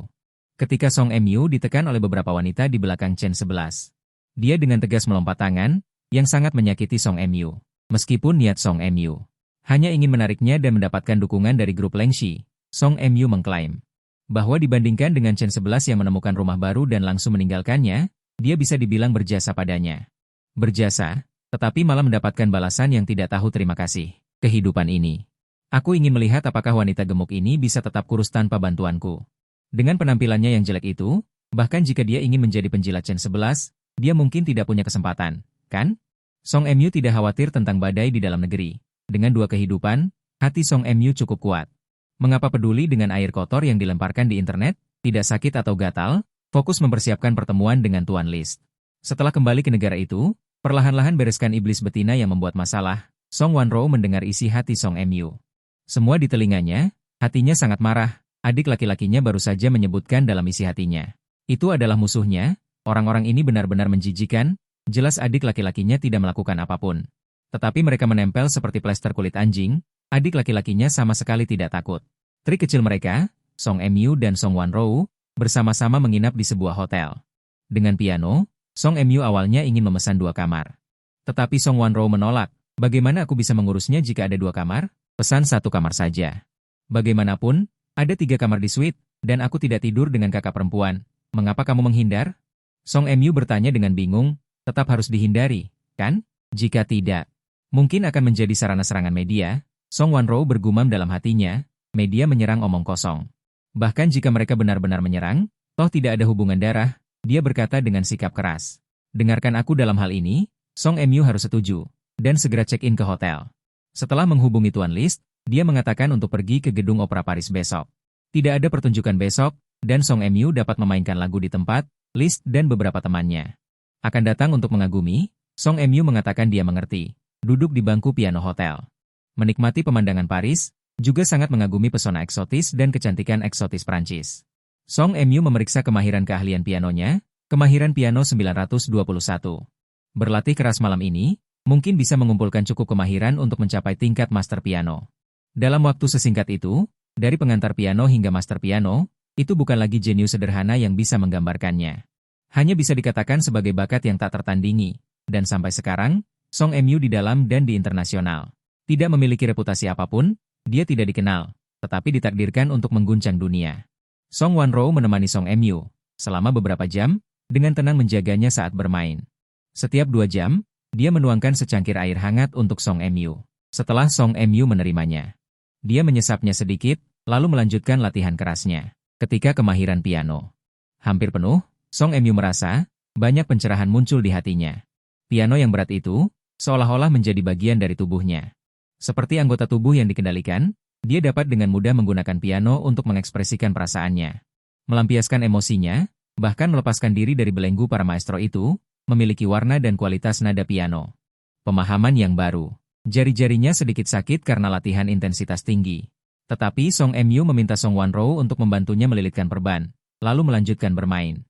Dia merasa ada kekuatan tak terbatas di tubuhnya, sehingga dia bisa mengabaikan sakit otot dan kesemutan di jari-jarinya. Piano di bawah jarinya, seperti pedang pendekar Song Wanro. Menari mengikuti keinginan hatinya. Song Wanro menemaninya dengan tenang sepanjang proses, sampai Song Mu mencapai titik spiritual yang sebenarnya. Suara piano membuat Song Wanro terkejut, di mata Song Wanro muncul ekspresi terkejut. Dia tertegun sejenak, berdiri dari kursi, berjalan mondar-mandir di lantai. Tanpa mengucapkan sepatah kata pun, tetapi semangat di matanya, dan ekspresi tidak percaya. Menjelaskan badai di dalam hatinya saat ini. Di mata yang memanjakan adiknya itu, muncul emosi yang belum pernah ada sebelumnya, kekaguman.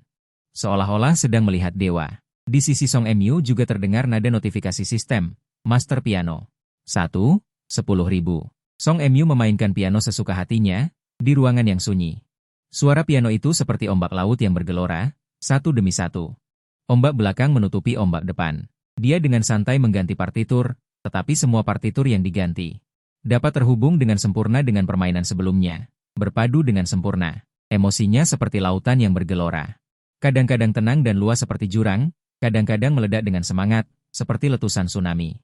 Song Wanro memang seorang jenius piano. Di usia 21 tahun, keterampilan pianonya mampu mencapai tingkat mahir. Dia diterima sebagai murid tertutup oleh Xia Shuqin, dan dia memiliki bakat musik yang mutlak. Dia dapat dengan jelas mendengar suara piano Song Mu bulat dan menyenangkan, emosi yang melimpah, puncak keterampilan. Jelas sudah mencapai puncak seni. Betapa menakjubkannya ini. Oleh karena itu, ketika hal yang luar biasa terjadi di depan mata, dan begitu nyata, perasaan seperti mimpi pun muncul. Sepasang mata indah menatap Song Mu dengan saksama, detak jantung Song Wanro tidak pernah berdetak sebahagia ini, berdebar-debar, wajah Song Wanro memerah. Mengenakan gaun hitam panjang, anggun seperti angsa hitam yang cantik, mengangkat lehernya tinggi-tinggi. Matanya kabur. Seni paling bisa menaklukkan seorang jenius, dan yang bisa menaklukkan seorang jenius hanyalah seorang maestro. Saat ini, Song Wanro dan Song Mu beresonansi, bahkan tanpa kata-kata. Dia bisa merasakan emosi yang diluapkan Song Mu, terkadang bersemangat, Terkadang sedih dan marah pada dunia, terkadang suasana hati yang lembut dan berliku, amarah karena ketidakadilan di kehidupan sebelumnya. Berusaha sekuat tenaga, namun tetap kalah, keengganan, kegembiraan setelah kelahiran kembali. Hingga kini percaya diri dan menertawakan masa lalu, air mata jatuh dari matanya yang indah. Empati dengan Song Emyu membuatnya merasa sangat malu, dia bisa merasakannya. Meskipun Song Emyu tidak lagi bersikap dingin padanya, namun masih ada duri yang bersarang di hatinya. Bagaimana caranya? Untuk mencabut duri ini, hingga emosinya berangsur-angsur mereda, pasang surut hati Song Emyu menjadi tenang. Barulah Song Wanro ikut tenang, emosi mereda, Song Emyu menghela napas panjang. Mengeluarkan semua kekesalan di hatinya, dia berdiri dan meregangkan tubuh dengan malas. Melirik Song Wanro di samping, dia sangat terkejut, bekas air mata yang tersisa di wajah Song Wanro. Seolah-olah dia telah dianiaya dengan kejam, Song Emyu bergegas maju dan membantu Song Wanro menyeka air matanya. Ada apa denganmu?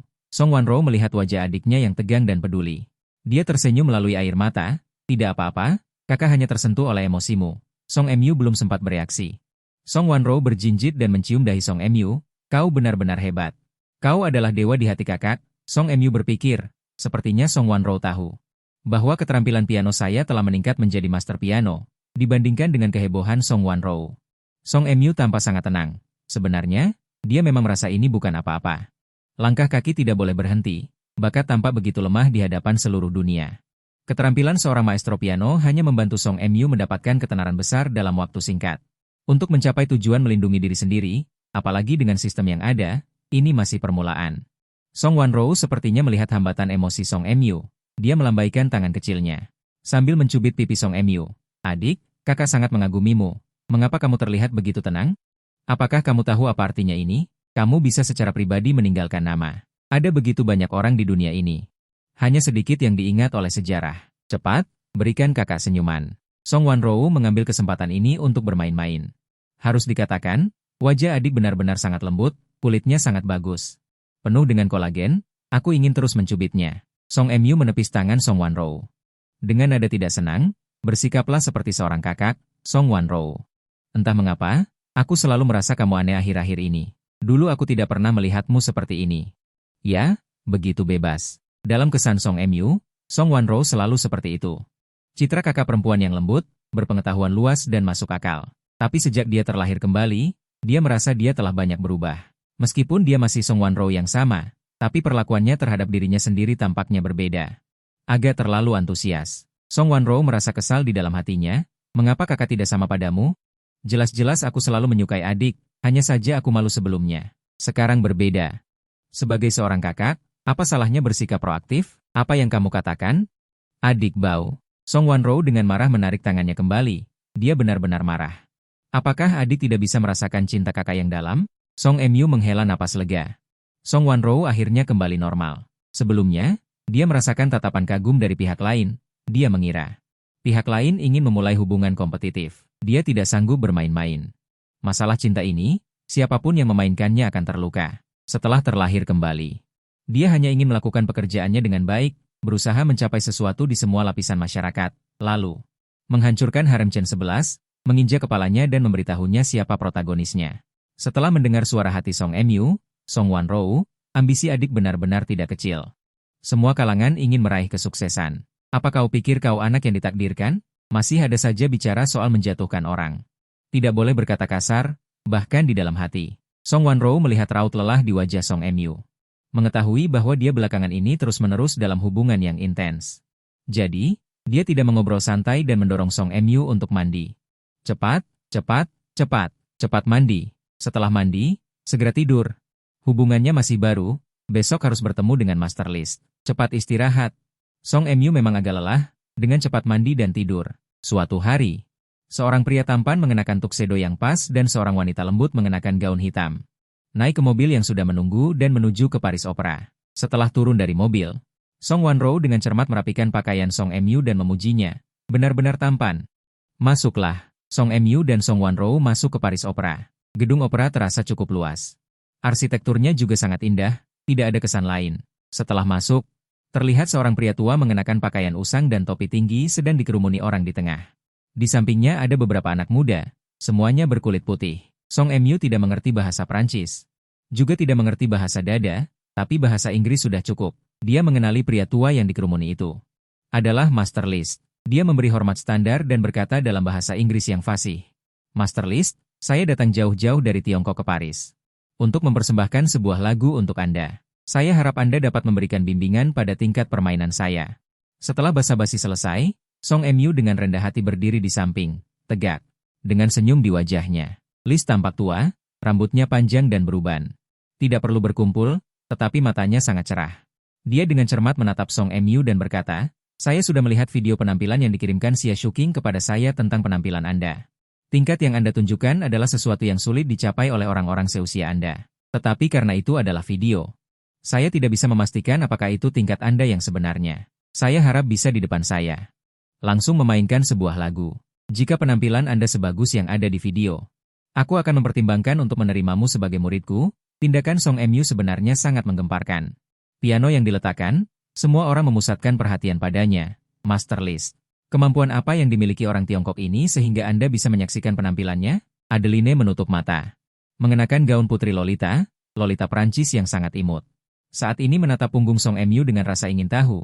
Dia tampan, lumayan tampan. Tetapi dengan usia yang begitu muda, bagaimana dia bisa disukai oleh Master Pianolist, Adeline? Jangan meremehkan pria muda ini, dia mengamati matanya. Apa yang kau temukan di matanya? Master List tertawa terbahak-bahak pada wanita Prancis yang imut ini. Dia membawa semacam kasih sayang dan toleransi orang tua. Adeline dengan cermat melihat mata Song Mu dan menggelengkan kepalanya. Master List sangat kesal, saya sudah lama melihat. Selain merasa matanya hitam, terlihat sangat mulia dan bagus. Tidak menemukan hal lain, kata ini. Membuat kumis Master List bergetar karena tawa, dia menunjuk ke pria muda di samping dan berkata, Sheldon, adikmu terlalu naif, hahaha, Pak Tua. Sudah lama aku tidak melihat anak muda yang begitu menarik, sambil menutup mata yang sama dengan Adeline. Pria tampan yang sangat mirip itu berkata tanpa daya, Master List, jika Anda berbicara seperti ini, aku tidak tahu apakah kau memuji adikku atau menertawakannya.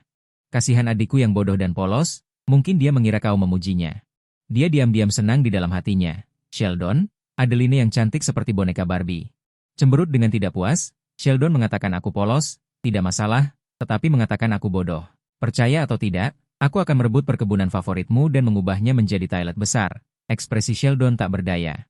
Maksudmu taman cedar, Adeline? Itu mencakup luas 25 km persegi, master drama Charlie Chaplin dan master lukisan aliran Faufis. Perkebunan tempat dia pernah tinggal, kau mengubahnya menjadi toilet, ini tidak menghormati para master. Adeline berkata dengan marah, jika para master benar-benar tidak senang di surga. Biarkan Shelton pergi meminta maaf, biarkan dia lebih menghormati Adeline di masa depan. Shelton benar-benar menganggap dirinya adik yang memiliki wajah malaikat ini, tetapi hatinya sejahat iblis. Tidak ada cara sama sekali. List bahkan menjatuhkan partitur di tangannya, dia tertawa terbahak-bahak. Saya rasa bisa. Tempat seorang maestro pernah tinggal, bagaimana mungkin tidak bisa diubah menjadi toilet? Beberapa orang bercanda di sini. Untuk sesaat bahkan lupa, Song Mu sudah duduk di bangku piano, sampai tiba-tiba. Ketika suara piano yang tiba-tiba terdengar, barulah Yantan sedikit tersadar, tubuh Maestro List bergetar.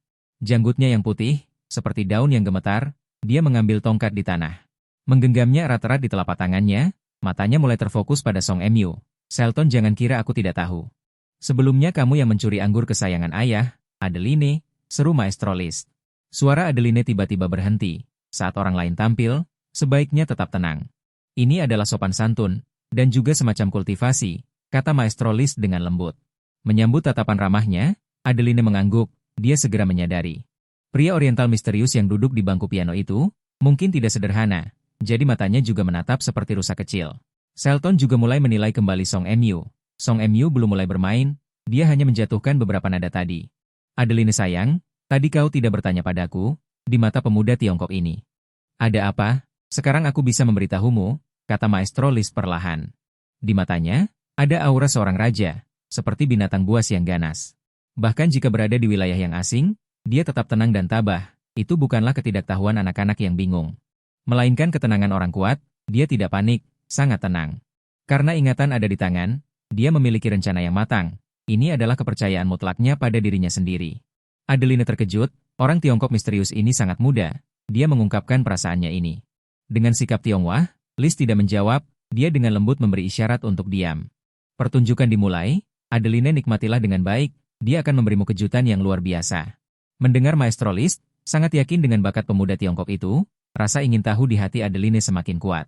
Sementara kakak laki-laki Adeline, Tuan Shelton, sejak Song Mu menyetel piano. Lalu dia terdiam, tatapannya dalam menatap Song Mo, seolah ingin melihat sesuatu dari pria Tiongkok ini. Song Wanro tidak mengungkapkan bahwa dia adalah murid Shu King. Sebenarnya tidak ada gunanya dia mengungkapkannya, dia hanya perlu diam seperti orang lain. Dan penampilan Song Mo nanti akan menjadi balasan yang paling kuat, dan faktanya juga persis seperti yang Song Wanro duga. Ketika musik dimulai secara resmi, Guru List tiba-tiba menggenggam tongkatnya erat-erat, urat-urat biru di tangannya meledak satu demi satu, dengan kekuatan yang seolah-olah akan menusuk lantai. Shelton, yang tadinya menatap Song Mo dengan tatapan dalam. Ekspresi ngeri yang tak terlukiskan juga muncul di mata birunya yang seperti permata. Di antara beberapa orang yang paling tidak mengerti seni adalah Adeline, yang seperti boneka hidup, tetapi Adeline mengandalkan apresiasi naluriahnya, dan percaya bahwa Song Mo dan Guru List berada pada level yang sama. Musik itu seperti tanah longsor, seperti tsunami, seperti bencana yang tiba-tiba menyerang dengan penuh semangat dan tragis. Dan tiba-tiba disambut dengan perubahan haluan, angin sepau-sepau dan hujan ringan, musim semi yang hangat. Tangan kiri Guru List yang lain tanpa sadar mencari sesuatu, sampai menyentuh tongkatnya. Baru seolah menemukan dukungan, tangan tuanya bersandar pada tongkatnya, Guru List perlahan menutup matanya. Merasakan suara gemuruh yang masuk ke telinganya, sebuah lagu berakhir, Guru List melangkah maju dengan cepat. Dia seperti seorang senior yang penyayang, membantu Song Mo merapikan dasinya, lalu memberi hormat seperti seorang pria terhormat. Song Mo buru-buru membalas hormat. Guru List, apa yang sedang Anda lakukan? Guru List mengangkat kepalanya, tatapannya mengawasi seperti elang, dan Song Mo, yang bertatapan dengannya, sama sekali tidak gentar.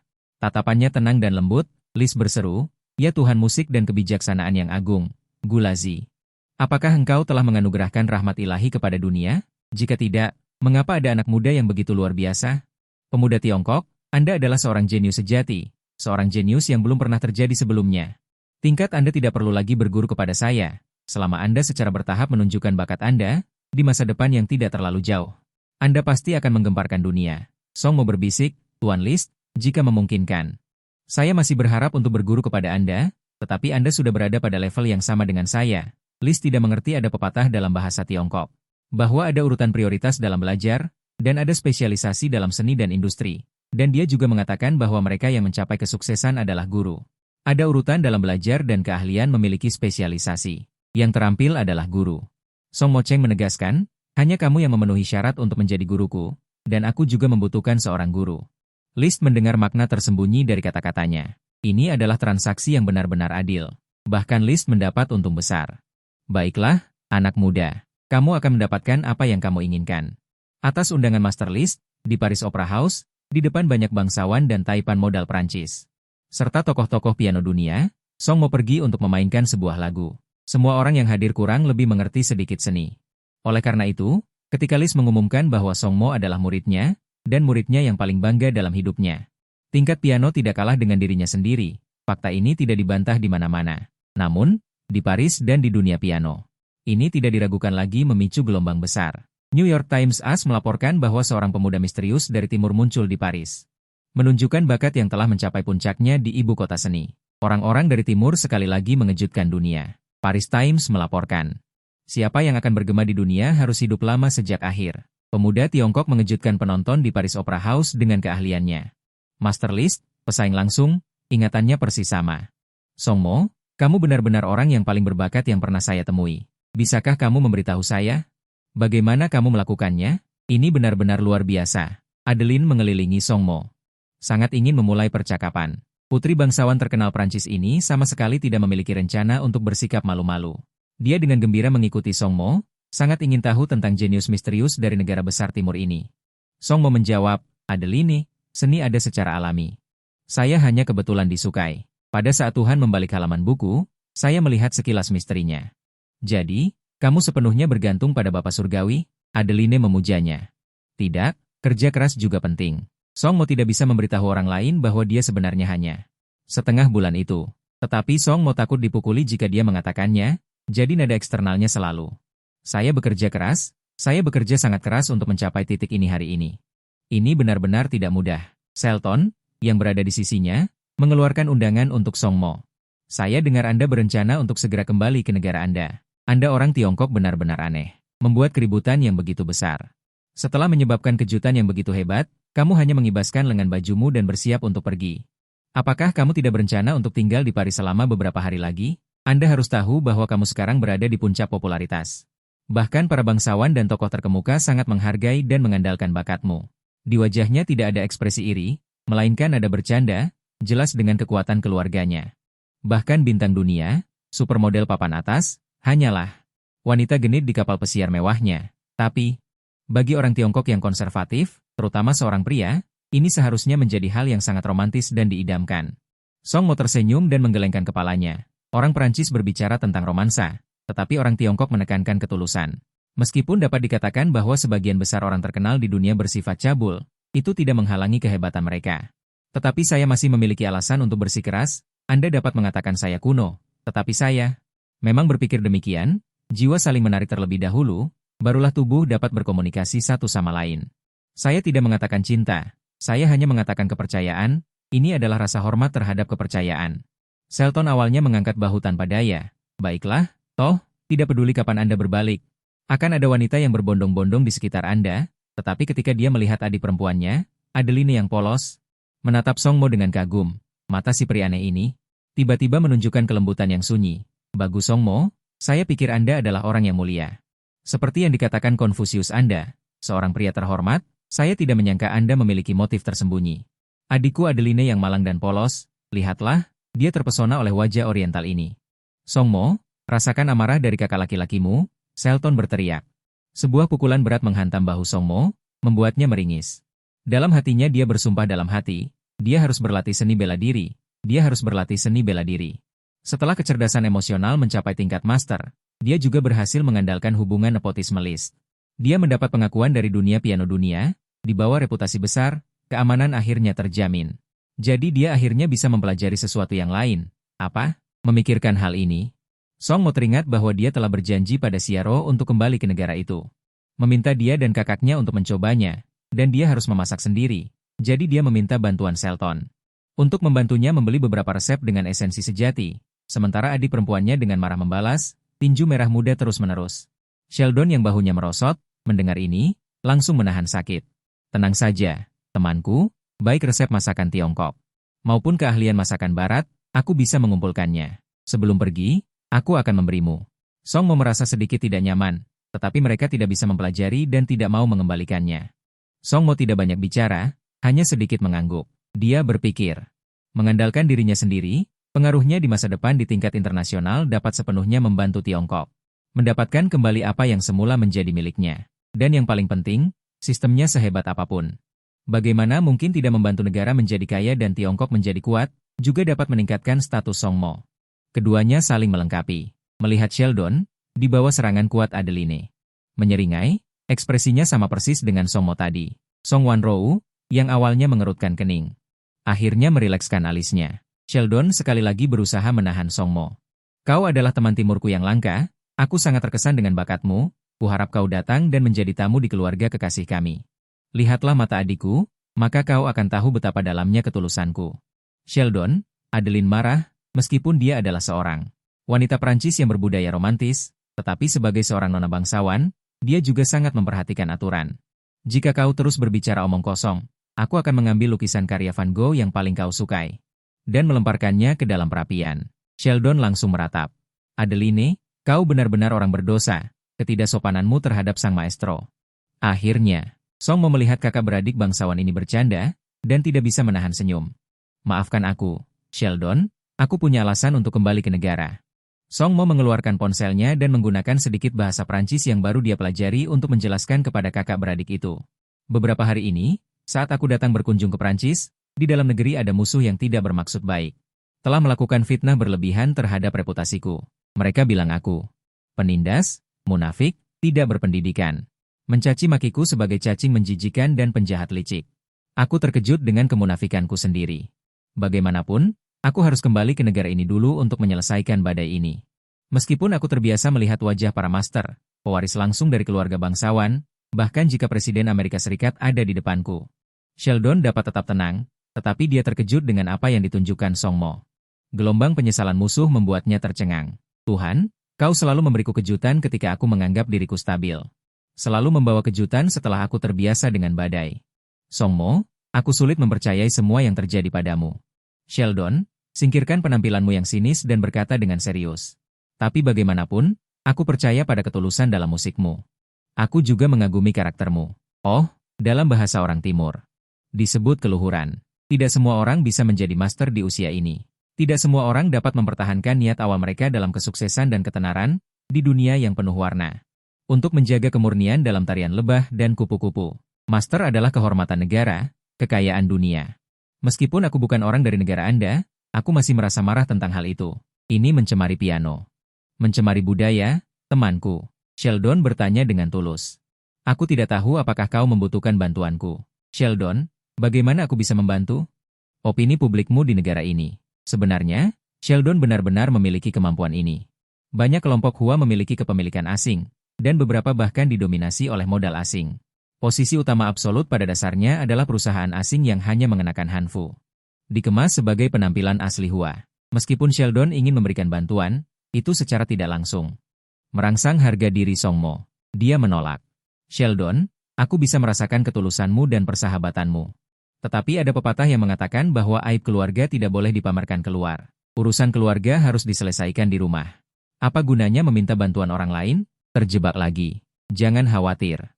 Ombak kebodohan dengan sia-sia menghantam batu yang keras, tetapi semuanya sia-sia. Seperti dalam badai yang tidak dapat menggoyahkan gunung Tai, Song Wanrou berada di samping. Memegang lengan Songmo, matanya lembut, Sheldon mengangkat bahu. Baiklah, teman dari Huakuoku, sepertinya. Aku tidak bisa membawamu mengunjungi perkebunanku, juga pesta persahabatanku. Tahukah kamu, awalnya aku mengundangmu terutama untuk di depan teman-temanku. Pamer, aku masuk. Lihat siapa ini. Ini adalah murid sejati List, master termuda dalam sejarah. Songmo tersenyum. Pewaris keluarga besar ini benar-benar menarik, tentu saja. Ini juga hanya dalam kasus kamu berharga, orang lain akan di depanmu. Menunjukkan humornya, orang yang akrab dengan sendirinya segera. Ada Eileen mengerutkan kening besar dan indah, seolah-olah hidung yang diambil dari boneka Barbie. Di dalam mata seperti safir yang indah muncul sedikit ekspresi jijik, dia membenci orang lain. Tetapi orang-orang yang melihat adegan ini hanya merasa dia imut dan tidak bisa tidak memaafkan semua perilaku tidak masuk akalnya.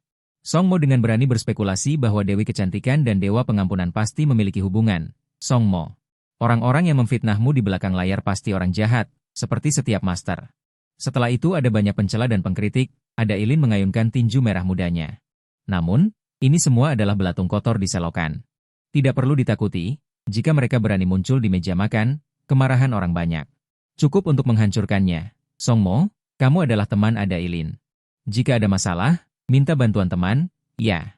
Nona Songmo memberi hormat militer standar Prancis, yang membuat Ada Eileen tertawa terbahak-bahak, lalu dia memberi hormat seorang pria terhormat. Suatu kehormatan, dalam perjalanan singkatku ke Prancis, bisa bertemu dengan kalian berdua yang seumuran denganku. Namun, teman-teman yang begitu baik dan ramah membuatku merasa menyesal. Lain kali aku datang. Aku pasti akan mengundang kalian berdua sebagai tuan rumah untuk membawaku menikmati pesona Prancis yang sebenarnya dan merasakan jiwa negara ini. Terima kasih atas cinta kalian. Sebelum berpisah, Songmo dengan anggun mengambil tangan Adeline, dia mencium punggung tangannya dengan lembut, terutama kamu, Adeline. Kamu benar-benar orang asing paling ramah yang pernah kulihat, tindakannya membuat ketiga orang di sana merasa tidak enak. Shelton merasa tidak enak, matanya membelalak menatap Songmo, menggertakkan giginya. Songmo, aku tahu kamu punya niat buruk. Song Wanlou merasa tidak enak, ekspresi tenangnya sebelumnya menunjukkan keterkejutan. Tatapan ke arah Adeline membawa pemeriksaan yang berbeda, Adeline merasa tidak enak. Pipinya memerah, seorang wanita bangsawan Prancis yang terkenal romantis, tetapi sangat konservatif. Saat merasa malu, mewarisi mobil di depan, Songmo tersenyum dan melambai selamat tinggal kepada kedua saudara dari keluarga Aiwen. Menutup jendela mobil, hanya terlihat Adeline menundukkan kepalanya, dan Shelton memukuli dadanya. Berteriak dengan sedih, Songmo menutup matanya, menenangkan pikirannya yang tegang selama beberapa hari terakhir. Sepasang tangan lembut menekan kepalanya, bersandar ke tempat yang lembut. Songmo membuka matanya dan melihat Song Wanlou. Song Wanlou tersenyum lembut padanya. Bersandarlah di bahu kakakmu dan istirahatlah, kamu sudah bekerja keras, setelah hubungan yang intens. Masih harus berurusan dengan media yang gila itu? Songmo sedikit mengangkat alisnya. Kak Wanrou, aku menyarankanmu. Sebaiknya jangan terlalu baik padaku, jangan terlalu peduli padaku, terlalu menjaga. Kenapa? Song Wanlou bertanya dengan bingung. Songmo tersenyum tak berdaya. Karena aku merasa tidak pantas menerimanya. Sebenarnya, Pikiran sebenarnya di benak Song Mo adalah, jika kamu terlalu baik padaku, itu akan membangkitkan keinginan untuk memiliki di hatiku.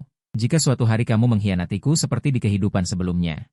Berbalik di bawah Chen 11, maka aku benar-benar mungkin menangkapmu kembali, membalas dendam tanpa mempedulikan konsekuensinya. Pada saat itu, mungkin dua orang yang akan menderita.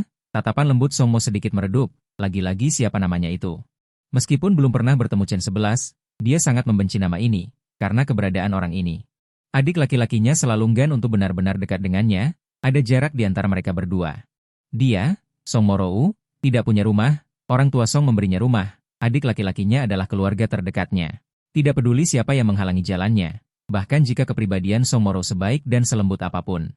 Dia akan menyingkirkannya dengan segala cara. Chen 11, kenapa kamu tidak mati saja?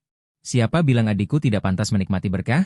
Adikku adalah pria paling beruntung di dunia, Song Morou.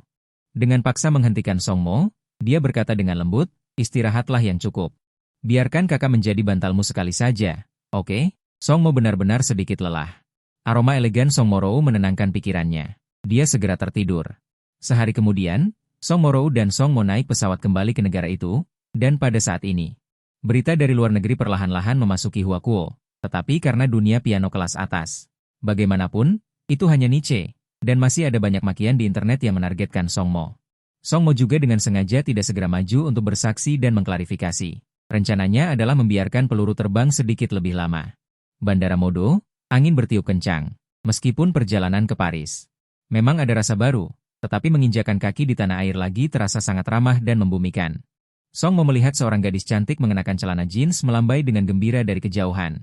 Melihat Xiaro, Song Mo sangat senang, tetapi masih berjalan cepat ke depan dan berkata, bukankah sudah kubilang kau tidak perlu menjemputku? Tidak ada kelas? Xiaro tertawa, minta izin, gurunya sangat mudah diajak bicara. Dia meletakkan kedua tangannya di belakang punggungnya dan sedikit membungkuk ke depan saat berbicara dengan Song Mo. Ada semacam vitalitas gadis muda. Akibatnya, dia menggunakan terlalu banyak kekuatan dan hampir jatuh. Untungnya, Song Mo membantu Xiaro, dan Xiaoyu juga berjalan dari sisi lain. Dia mengangkat kamera di tangannya. Ini benar-benar pertemuan yang memiliki arti sejarah. Pertemuan adikku tersayang yang telah lama kurindukan. Ekspresi remaja saat jatuh dan dibantu juga sangat bagus. Kau juga memotret ini? Xiaro cemas dan mencoba merebut kamera Xiaoyu. Hapus cepat. Song Morou tersenyum tak berdaya di samping. Dia tidak suka gadis lain mendekati adiknya. Dia selalu merasa bahwa mereka memiliki niat buruk, tetapi Xiaro adalah pengecualian. Meskipun dia tahu Xiaro menyukai Song Mo. Tetapi dia masih tidak bisa membenci gadis yang berpikiran sederhana dan baik hati ini. Aku tidak tahu apa yang Xiaoyu bisikan di telinga Xiaro. Xiaro juga tidak membuat keributan untuk menghapus foto itu. Song Mo tersenyum malas, terima kasih, dua wanita cantik. Aku selalu mengkhawatirkan urusanku di dalam negeri. Sekarang akhirnya aku kembali. Aku tidak lupa janji kita sebelumnya. Pergi ke rumahku. Aku sudah bicara dengan Lini. Hari ini aku akan memasak sendiri. Aku akan pamer keahlian di depan kalian. Sopir keluarga Song sudah menunggu. Mereka tidak mengobrol terlalu lama. Segera naik mobil dan kembali ke keluarga Song. Song memasuk ke dapur dan sibuk memasak. Dia ahli dalam memasak. Dulu, demi masakan hari ini, dia sudah menonton banyak sekali Sheldon. Buku masak klasik yang dia kumpulkan, dan beberapa video pengajaran. Meskipun dia tidak bisa benar-benar mempraktikannya. Namun, kemahiran memasaknya benar-benar meningkat. Membaca ribuan buku. Memasak sayur seperti dewa. Di atas meja makan, setelah Song Mo pergi. Suasana menjadi sedikit aneh. Xiaro tampak cemberut, ekspresi Xiaoyu juga tidak bagus. Song Wanrou bahkan lebih mengerutkan kening. Kak Wanrou, aku pernah menggunakan akun. Untuk memposting video klarifikasi, aku ingin menyerukan kepada netizen Li Ziyi karena fitnahnya terhadap Song Mo. Sama sekali tidak ada bukti yang sesuai. Tapi video yang diposting seperti tenggelam di lautan. Tidak ada efek apapun. Secara logika, sekarang Song Mo sedang hancur. Popularitasnya sangat tinggi. Videoku seharusnya tidak tanpa reaksi. Jadi kemungkinan besar itu dibatasi. Tidak lama setelah aku menduga seperti ini, video itu segera dihapus. Akunku juga diblokir. Xiaro tidak menunjukkan kekhawatiran di depan Song Mo, tapi saat ini, dia mulai khawatir. Pasti ada kekuatan modal yang beroperasi di balik ini. Song Mo. Apakah dia menyinggung seseorang? Ekspresi Song Moro menjadi serius. Mampu melakukan black campaign di seluruh jaringan hingga tingkat ini. Bukan hanya modal, tapi juga modal besar. Siapa itu? Song Wanrou tiba-tiba bertanya. Ngomong-ngomong, Xiaro, apakah kamu mengenal seseorang bernama Chen 11? Chen 11. Xiaro terkejut. Tidak mungkin dia. kan? Meskipun Chen 11 dan Song Mo tidak akur. Dan sebelumnya Chen 11 juga pernah memfitnah Song Mo. Tapi latar belakang keluarga Chen 11 sangat buruk. Sama sekali tidak punya modal untuk melawan Song Mo. Alis Song Moro berkerut. Dia benar-benar kenal. Dia seharusnya bertanya pada Xiaro sejak lama. Nama Chen 11 ini hampir menjadi mimpinya, seperti gunung besar yang menghalangi hubungan kakak adik. Dalam hati sang adik, dia selalu menghubungkan dirinya dengan orang ini. Dan orang inilah yang terus-menerus mengganggunya tanpa henti. Song Moro sudah menganggap Chen 11 sebagai musuh, meskipun dia lemah. Tetapi dia juga bisa menjadi dingin dan kejam ketika menyangkut hal-hal yang berhubungan dengan adiknya. Xiaro memberitahuku semua informasi tentang Chen 11. Suara Song Moro sedikit dingin. Membuat Xiaro memiliki pemahaman baru tentangnya. Ternyata, kakak Song Moro juga memiliki sisi seperti ini, tidak berani mengabaikannya. Xiaro juga menyadari sesuatu. Dengan cepat memberitahu Song Moro semua informasi tentang Chen 11, latar belakang keluarga, entitas, usia, penampilan.